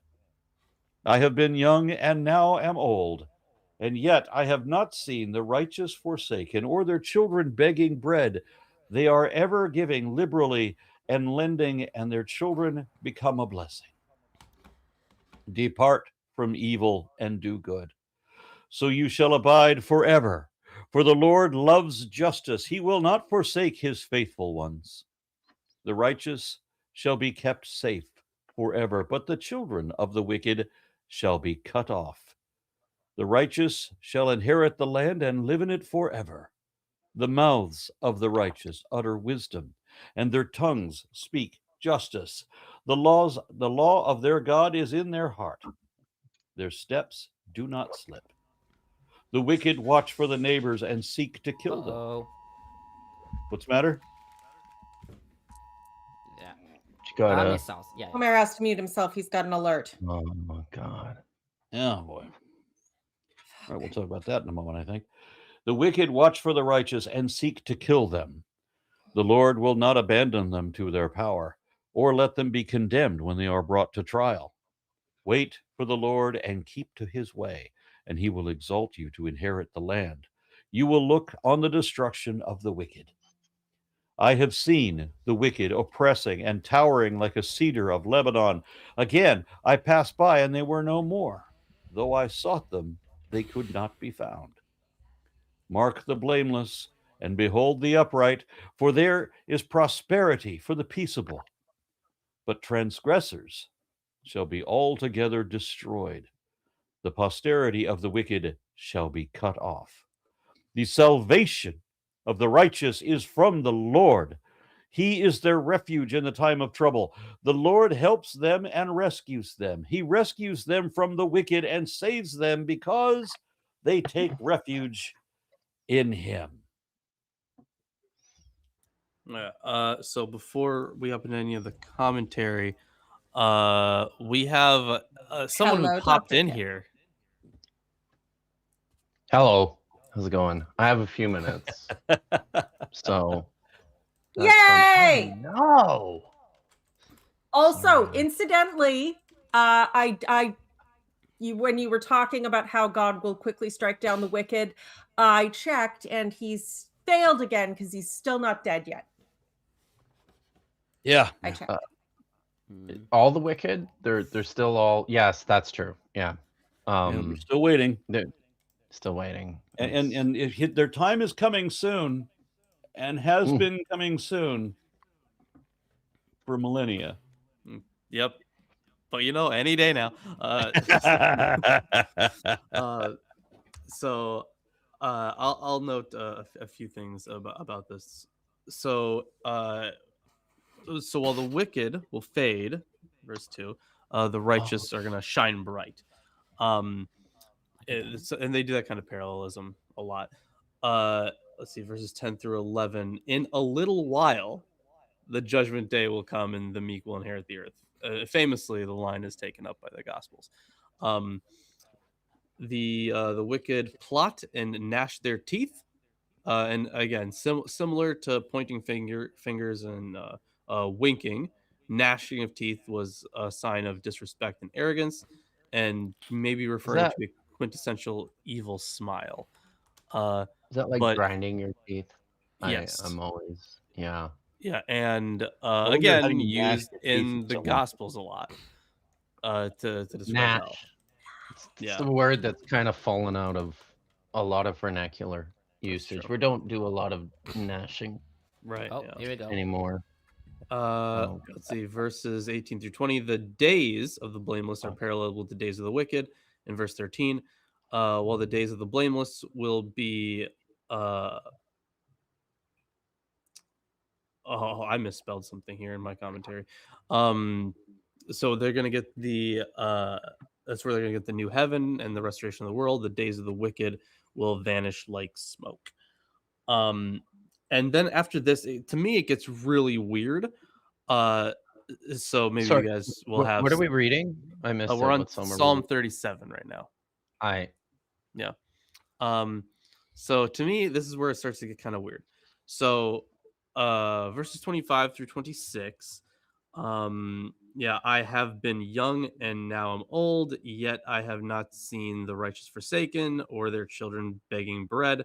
They are ever giving liberally and lending, and their children become a blessing. So when I initially read that, I was like, it might speak to a later milieu when there was, relative peace for the Israelites after the exile, but the hope for a restored world never really went away.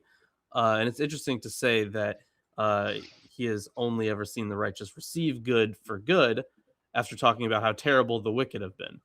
But considering the hope for such a world where the righteous are living well, it's strange that the psalmist says that this is the world he already lives in. And then in the following verses, the psalmist returns to the idea of hoping for such a world for the righteous. And then in verses 35 to 36, it's the second time that the psalmist has said the wicked have already been cut off and have received their just deserts. So to me, that entire back and forth was weird. And then Prinsley at the end notes that this psalm can't be taken literally and needs to be viewed in light of especially Job. But yeah, I just thought it was very interesting how it kind of bounced back and forth between like hoping for this world to live in and saying you already live in it. So I don't know, thoughts?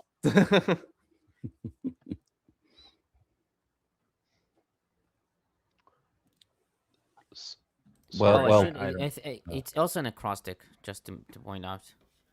Not in my translation for some reason. Little hard to preserve that element in translation. It is hard. I've seen people try to do it, and it is hard. You'd think God would have accounted for that, being all perfect and all powerful. Oh, right, 37. Sorry, I was looking at 38. There we go. Yeah, that makes so much more sense. It's a bit of a messed up acrostic. Yeah. I mean, the acrostic is usually like taken like by two verses. So like verse 1 and 2 is Aleph, verse 3, 4 is Bet, etc. Yeah, couplets, pretty standard. Got a couple of comments stacking up here. So shut up, Matt. Shorter. So, sorry. Okay. Shut up, Matt says, now I have a hankering to hear Lawrence's preacher voice. Ooh. So, I suspect it's going to sound an awful lot like a wrestler. You'd be surprised. No, hold on. And then Lawrence, I was just going to say, a couple weeks ago when we were reading Joshua 2 in my Hebrew readings stream, which is every Thursday night, in honor of Lawrence's and Vish's conversation from earlier that day. She and I were consistently translating the people who were pursuing after the Israelite spies. We consistently have been referring to them now as the overtakers. Right. Yes, I remember that. Good stuff. Anyway, sorry. I don't mean to derail. Anyways. I think Lawrence is in character for brothers and sisters. Oh my God, you look so much like him too. Holy crap. If you mean the Lord, you're damn right, Dr. Kip. Because we are all created in the image of God. All right, so I got a couple more comments here. I would have if this was on April 1st, I would have kept that up in character the whole time. Okay. People know who that is. Next April 1st, we're definitely doing a show no matter what. Shut up, Matt says, Aaron, Trump is compensating for USA being late to the last 2 world wars by being extra early for this one. that's morbidly funny. But very good. Oh, God. Good old Then bone Satan spurs. 616 offers 50 Romanian lei and says, we should remind evangelicals that there exist psalms that are against what they are doing, making people poor and financing wars that make children orphans and wives widows. Yeah, but I've come to realize they don't actually follow the Bible. No, they don't care. No, they don't. Sadly. Well, they follow bits, the bad bits. They do follow the bad bits. If they really would have followed, if they really followed the Bible, they would have also read Chronicles and Ezra and Nehemiah. But for some reason, they never read these parts. I wonder why. Yeah, I can't imagine. They just love to play in the Psalms and take a bit and a bit. Oh, except for the prosperity gospel, because of course. Right, yeah. Well, that would actually, they could take these Psalms right here, talking about how God blesses the righteous and cuts short the steps of the wicked. And no, clearly he does not. Yeah, the ethic of reciprocity is very proverbial. So there's lots and lots there in the book of Proverbs. Peter, it's time to release the black balloons again. Alira the Free just sent 50 RN Raw gift memberships. That makes 250. I think so, yes. Woo! That's crazy. Holy smokes. Very really famous is. Alira. And I got one today. Finally. Awesome. I never get any. So because do you have there's a Oh no, I am all set. But gotcha. and I there's like I mean I have extremely rare that I've received memberships, but it does happen every now and then, but almost never, because for whatever reason I don't know how it prioritizes these things. I'm hard to hit, I guess. I know the reason, Dr. Kip, because Eli Ra means my God is Ra. It doesn't mean my God is Dr. Kip. Oh, is that it? See, I didn't get one again. That's a fact. So 250 memberships today, and I've got 0. Yeah, Elira says, well, we missed it last week, so. Yeah. It's true, we did. For the No Kings protest, and there were some in BC, in actually Vancouver, there were some corresponding supportive No Tyrants protests. We can't say no king because we have a king, technically. We still have one. We steal Isaac's. But yeah, he's generally been pretty chill about actually standing up for our country's autonomy. So I'm good with him. Yeah, well, you say it was still looking for him to cancel. You say that, Lilith, but it wasn't the No Kings protest. If you look in the emails, the real reason that we didn't have a show was because of the Easter Bunny for some reason. Right. NORAD's not tracking him yet, I take it. I'm told, I've heard that the Easter Bunny comes out of deep Sumerian lore. Oh my God! Nice. You are triggering me. Every year, American Atheists holds their national convention, which is one of the best conventions of the year. They hold their national convention on Easter weekend because we're all atheists. We all have the weekend off. Why not? However, we had to cancel this one because of the current administration going completely mad. Wow. So basically what you're saying, Aaron, the eggs were too expensive? That wasn't the problem. Yeah, well, that's... We also had a big protest on last weekend. It wasn't a No Kings protest. It was a protest against the far right. which is aligned with Trump, but it wasn't Yes. like a anti-Trump specific. It wasn't like joining in with the No Kings. It just happened to be on the same day. You You guys didn't. also You before didn't have a king. bring out the giant. You didn't bring out the giant baby Trump balloon, where he screams and shits in his diaper. I didn't see that. It Macy's was Day the Parade yeah. level. That was from his first diagnosis, and that was funny as hell. Incidentally, Canada might need to borrow that balloon. Don't worry. Dumping mashed potatoes on people via giant balloon is not actually a war crime. And then Danger Man 1973 offers $1.99 with no message. Well, Thank you. Okay.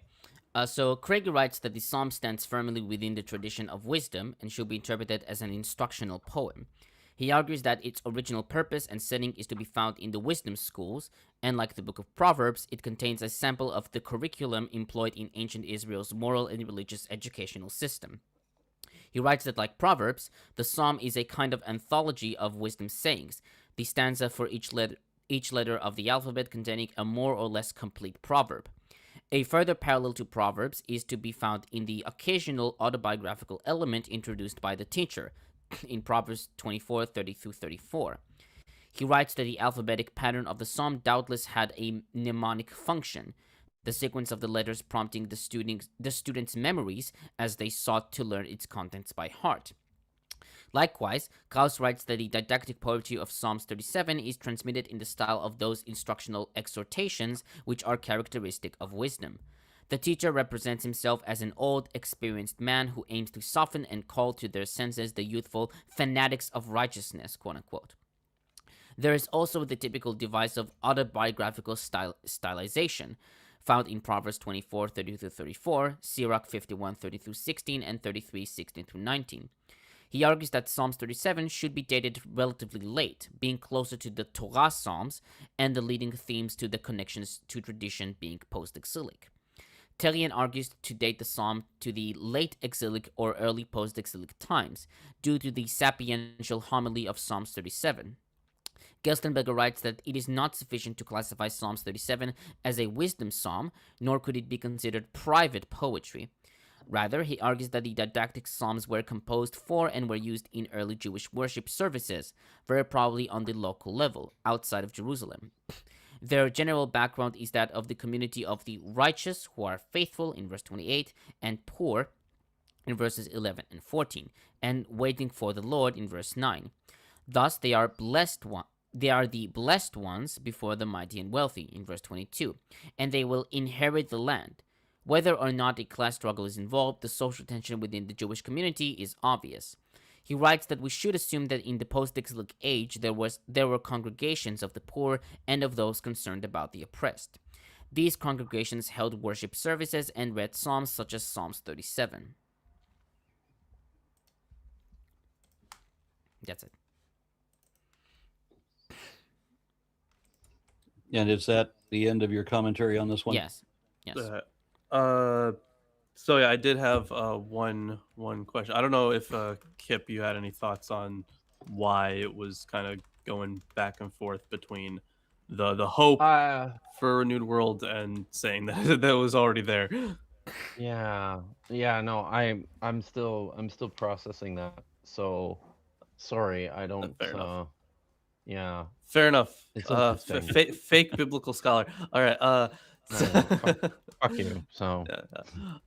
And I think we do have some more comments. I know that Peter did miss one, but I posted it. Woohoo! He got Way to me. go. He got me. Yeah. Lawrence is on top of it. Yeah. Lawrence only saw it because it mentions him. Yes, that is probably true. Okay, so Firshausen offers $5. Idea for Lawrence videos, reading Psalms in the voice of Macho Man. Oh yeah. Oh yeah. Oh yeah. Please, honestly, please do. Castle Dragon says, Illyria is fixing to membershipify. Membershipify. All 300,000 of Aaron's subs. Woo! And I do believe that there's That's also, Let's go. because Alira did send in another 50. Yep. Oh my God, Alira. I can't even keep track. I know. And Crazy. I'm still without one. So am I, and I'm here Dodge. every week. Absolutely. All right. dodged. Yeah. Get mogged. And then I know that, and then I saw that Danger Man sent in another one for 199 saying no kings, especially Jesus. Yes. So are we moving on then to 39? 38. Because that's who 38. that's who the Secretary of War is really serving, I think. Is Well, yeah. is King Jesus. Lawrence, are you going to Mine. read this one Yeah, I can read this one. 38. Yeah, here we with go. your preacher voice? Oh, 38? okay. I suppose I can. Come on. You know you want to. I feel the Lord touching me.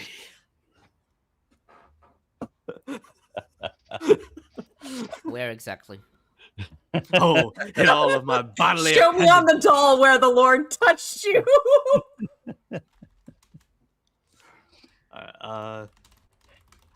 Let me read here from one of the Psalms of David.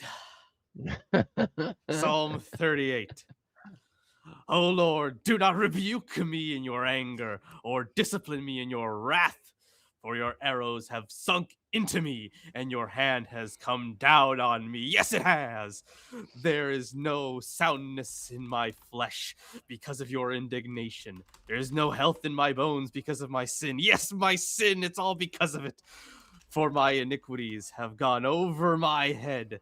They weigh like a burden too heavy for me. Oh, I can't carry it. My wounds grow foul and fester because of my foolishness. I am utterly bowed down and prostrate. All day long I go around mourning, for my loins are filled with burning, and there is no soundness in my flesh. I am utterly spent and crushed. I groan because of the tumult of my heart. Oh no, my dear heart. Oh Lord, all my longing is known to you. My sighing is not hidden from you. You will hear me, O Lord. My heart throbs. My strength fails me. As for the light of my eyes, it also has gone from me. My friends and companions stand aloof from my affliction, and my neighbors stand far off. There they are. I see them in the distance. Those who seek my life lay their snares. Those who seek to hurt me speak of ruin and meditate on treachery all day long. I bet they're atheists too and liberals. But I am like the deaf. I do not hear, like the mute who cannot speak. Truly, I am like one who does not hear, and in whose mouth is no retort, like those damn statues they made in ancient Israel. But it is for you, O Lord, that I wait. It is you, O Lord, my God, who will answer. For I pray, only do not let them rejoice over me, those who boast against me when my foot slips.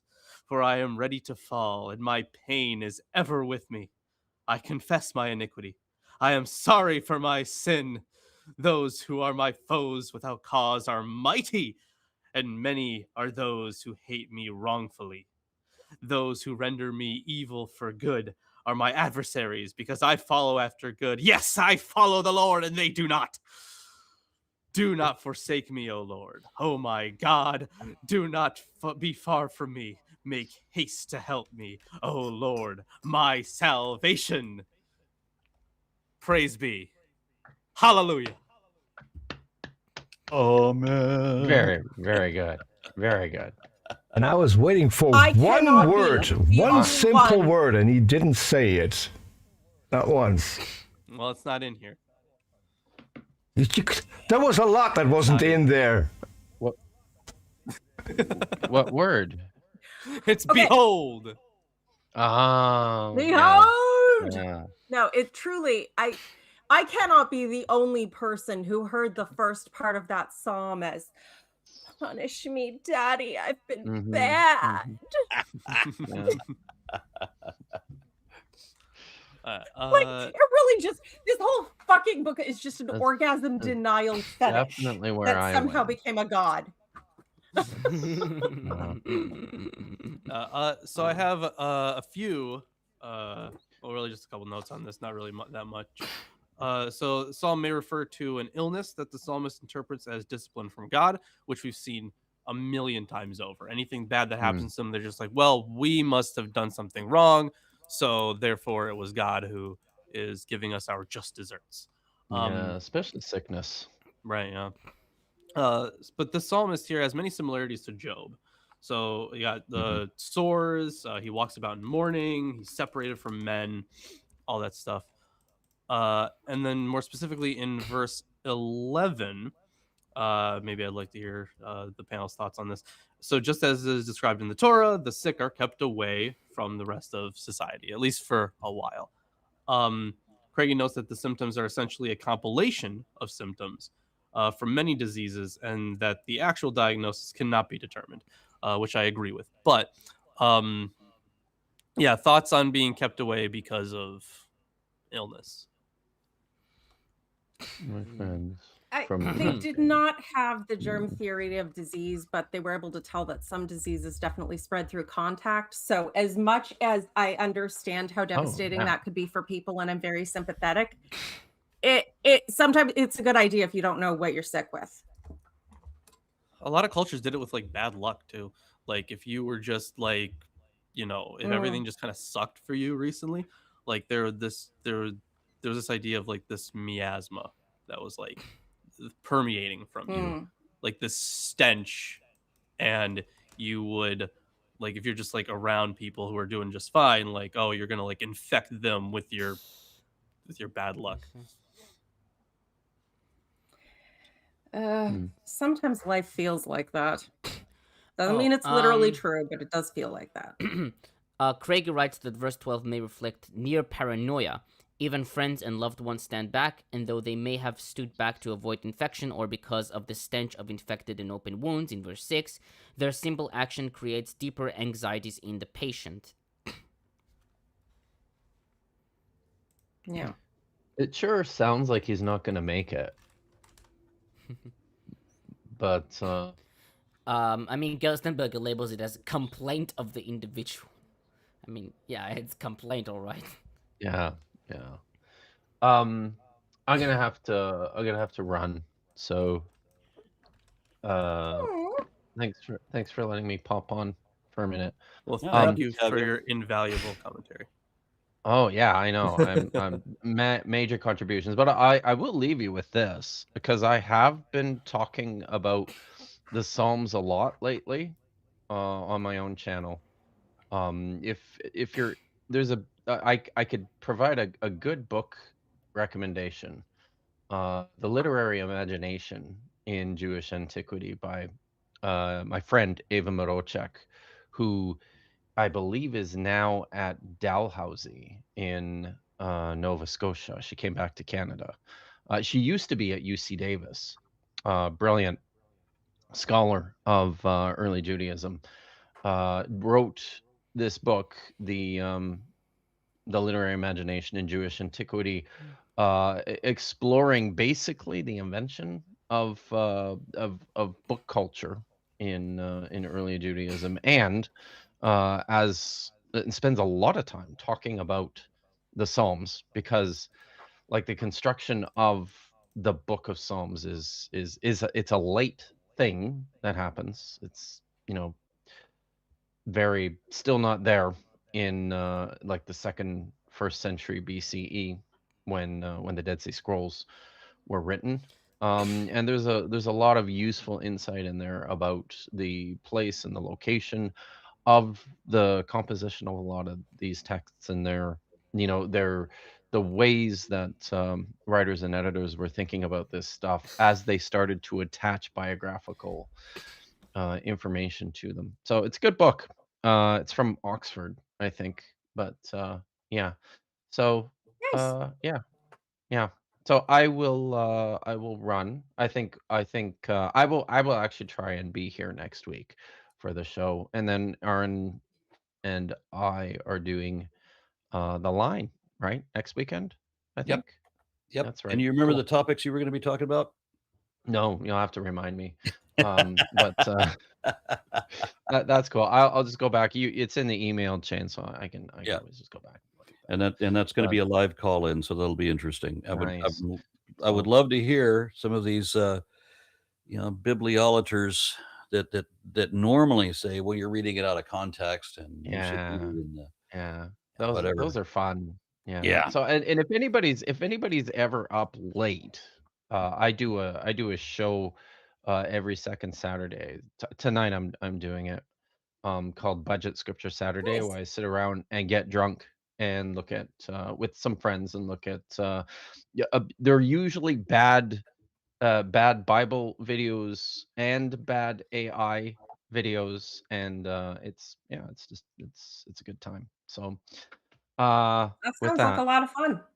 it is fun. You should check it out. It's very irreverent. So Okay. Oh, I'm gonna goodness, go. we don't know if we can handle that.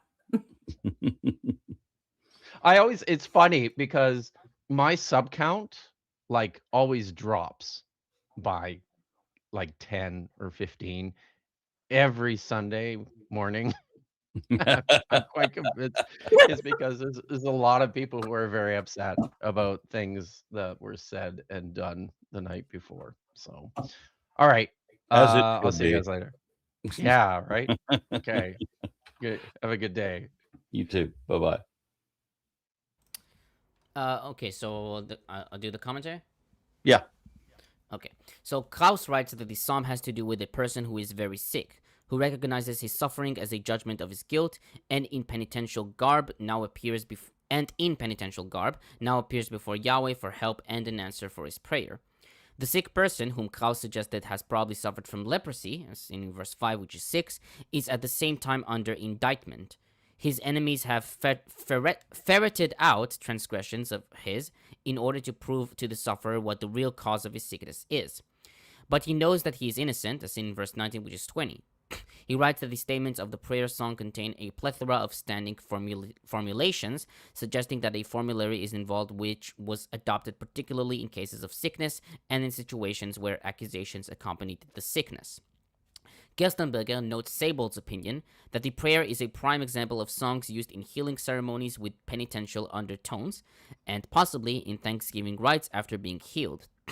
Based on other relevant Old Testament references, as seen in Psalms 107 and Job 33, and in correspondence with ancient Near Eastern custom, Sable recognizes 5 essential ritual steps to be taken in the liturgy of petition. Dressing in mourning...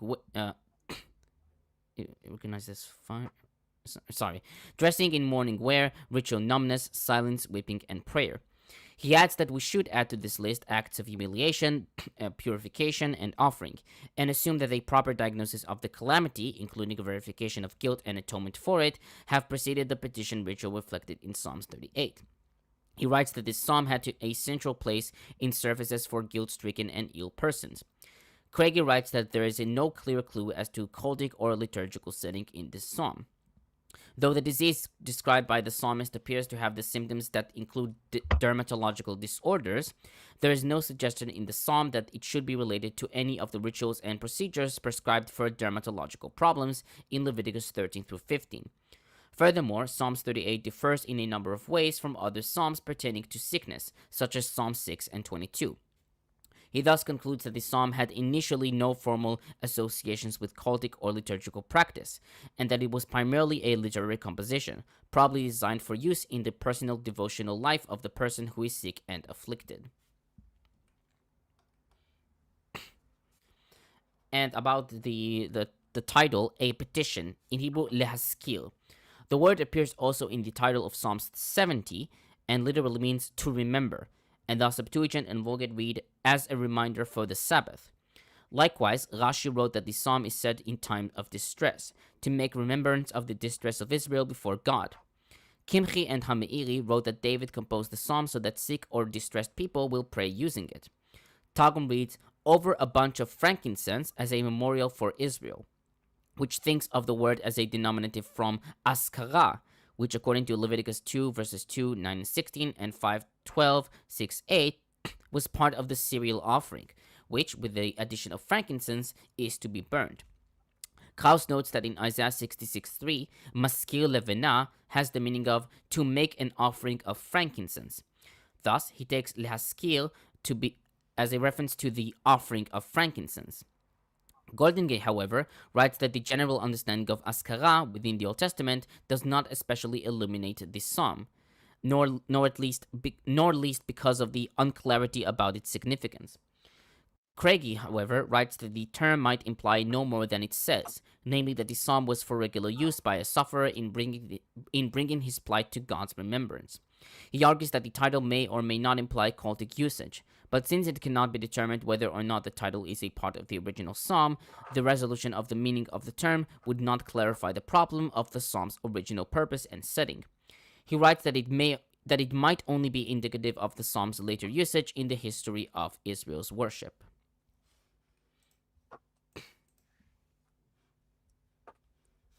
That's it.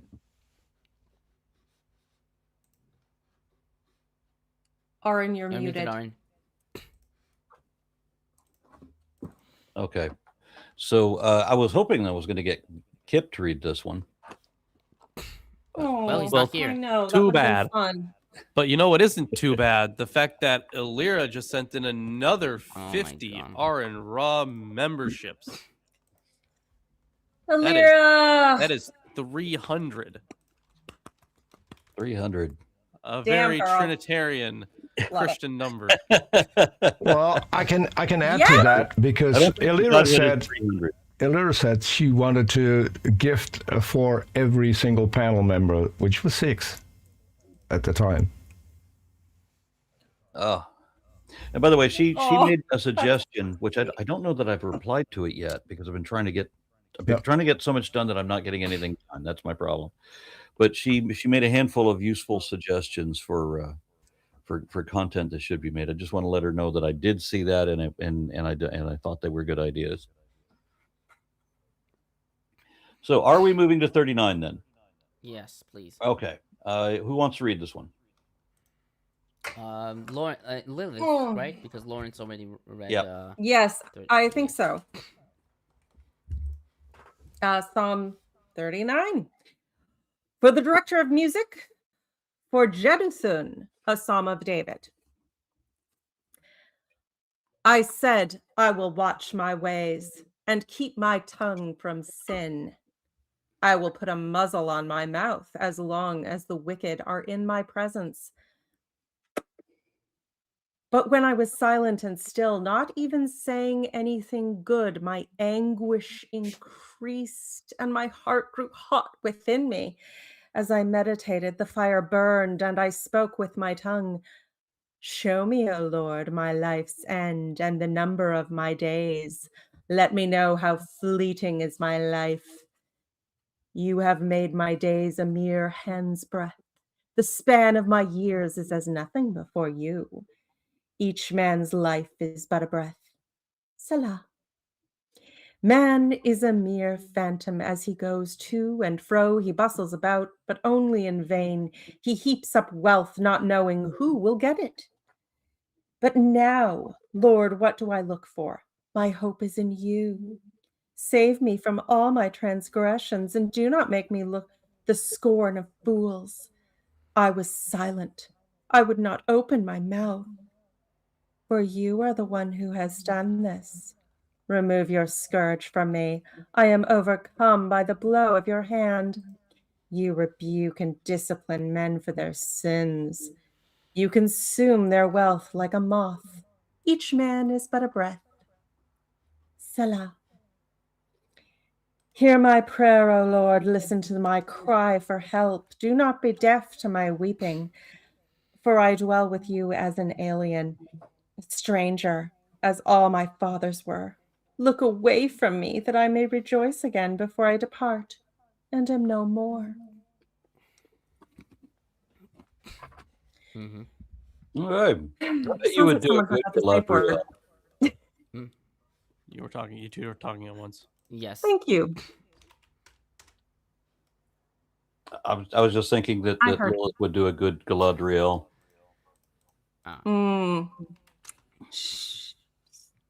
Be a different take on it, but I could have fun with that. Okay. If only I knew what that meant. Anyways, I have a few comments for this one. So, yeah, important to point out verses 1 through 3. Initially, the psalmist tries to avoid conflict while the people around him are acting wickedly, and then eventually he's all like, "Oh, I can't take it anymore." Verses 4 through 6, life is fleeting compared to God's eternity. Verse 8, now this one I found quite interesting. Yeah, deliver me from all my transgressions. Do not make me the scorn of the fool. And I think this verse kind of proves my hypothesis that the fool in Psalm 14 is a reference to the wicked. Because in this verse, the psalmist pleads for God not to make him the scorn of the fool, naval, which is the same word that's used in 14:1. And verses 1 and 2 show how the psalmist was silent around the wicked, while in verse 9, he again says, I am silent, I do not open my mouth. Except this time it's with reference to the fools instead of the wicked, if we compare it to verses 1 through 2. And one that I found really interesting here was verse 13, so the last verse. Turn your gaze away from me, that I may smile again before I depart and am no more. Dude. What? Turn your gaze away from me? Yeah. Turn your gaze away from me. Yeah, those damn gays. You homophobic. The psalmist. I'll never be happy again if you don't turn your gaze away from me. Right. Yeah. Too much gaze here. The psalmist basically, and I kind of like the way that Craigie put it. He essentially says that the psalmist wants God to look away and stop his judgments so that he can die in peace.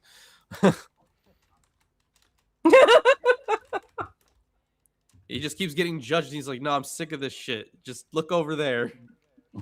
It's giving like the cat judging you, looking at you, judging you, except it's God and all the time. And he's a really petty bitch.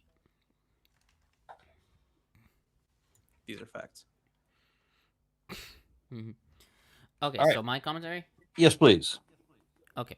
So the psalm is generally regarded as an individual lament or a complaint of the individual. Craigie notes that the psalm is much more personal and intimate than many laments, being characterized by an autobiographical nature in parts. While some scholars suggested that it was prompted by grave sickness, Craigie argues that sickness may be incidental to the principal element in the background, which appears to be the reflective consciousness of old age. He writes that sickness may be a part of the experience of age, but it is primarily the awareness of the nearness and inevitability of death that provokes the lament and prayer. Gerstenberger argues that the psalm is a meditative psalm, since it focuses on human mortality and frailty in general, using collective insights in a highly reflective way in order to interpret and alleviate individual suffering. Likewise, Goldingay argues that the prayer uses the form of personal reflection on experience, by means of offering a theological meditation. He writes that its form may involve the more biographical stylization, quote-unquote, than an indication that the psalm is a transcript of an actual historical incident. Jacobson argues that the best way to understand the poem is as a pained cry for help, which draws on the style of thanksgiving and the vocabulary of wisdom in order to launch a passionate theological witness that is both spoken to God and against God. Craigie writes that the weight of the evidence might suggest that the psalm was the private composition of a poet in the wisdom tradition, with the mood of the opening verses akin to that of Koheleth. While the uncertainty remains, he writes that perhaps we should interpret the psalm as a private song of literary, non-cultic nature. Gerstenberger notes Gunkel's opinion that the poem comes from a relatively late age, about the time of the book of Job, being a weaker copy of the latter. He further writes, quote, the mood of the prayer reflects its time. Awareness of sin, frailty, and transience are the dominant feelings of the community that used it on behalf of its members. As there are no definitive signs of a specific calamity faced by the supplicants, we may surmise that Psalm 39 was recited in regular congregational worship, which of course does not exclude its use in special services for sufferers.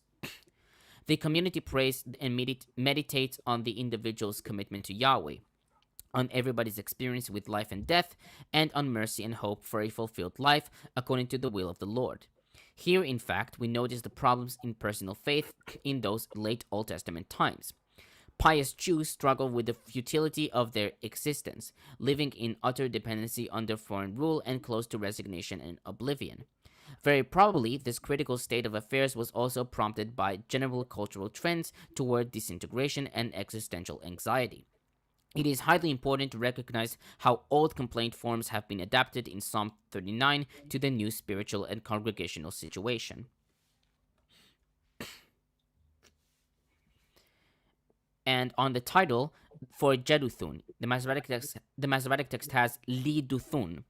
Psalms 62 and 77 also refer to Jeduthun, Al Yeduthun, after Jeduthun. Traditionally, Jeduthun is regarded as a personal name, as seen in early translations. Targum reads, "To the singer in charge of the house of the sanctuary by the mouth of Jeduthun," with traditionals identifying him as one of David's principal musicians, as seen in 1 Chronicles 9:16, 16:38 and 41, etc., for which David composed the Psalm 2. Some traditionals, however, raised the possibility that Yeduthun was a type of instrument, according to Rashi, or that it was written based on a musical composition which began with Jeduthun, according to Ditrani. Gerstenberger suggested that Jeduthun could point to a melody or musical accompaniment, or else as an archaic or secondary attribution to a Levitical singer known from 1 Chronicles. Jacobson, however, argues that more likely it is a reference to an ancient person, but the term's significance is unclear. Craigie notes that Movinkel suggested that the term should be interpreted as a noun, deriving it from yada, to have confession, and thus the psalms which were for Yeduthun were psalms of confession, which would have been employed in some liturgical context of penitence.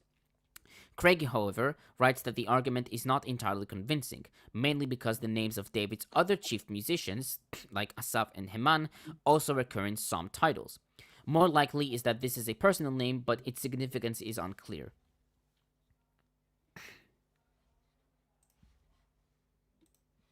I'm done. Okay, are we wanting to move to 40?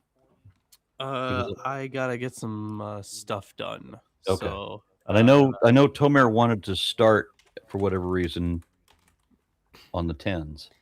Because so we can get through it faster. So we could read it faster, yes. We'll okay. All right, well, very good then. We will hold 40 till next week. And with nothing further to say. Oh, I got plenty to say, Aaron. So, make sure to join the Discord, the Behold Network Discord. The only Discord. There are no other Discord other than the Behold Discord. Make sure to do that. It is the one true Discord. Exactly. The one Discord to rule them all. And we are its prophets. All right, then. Good night, everyone. Bye, everybody.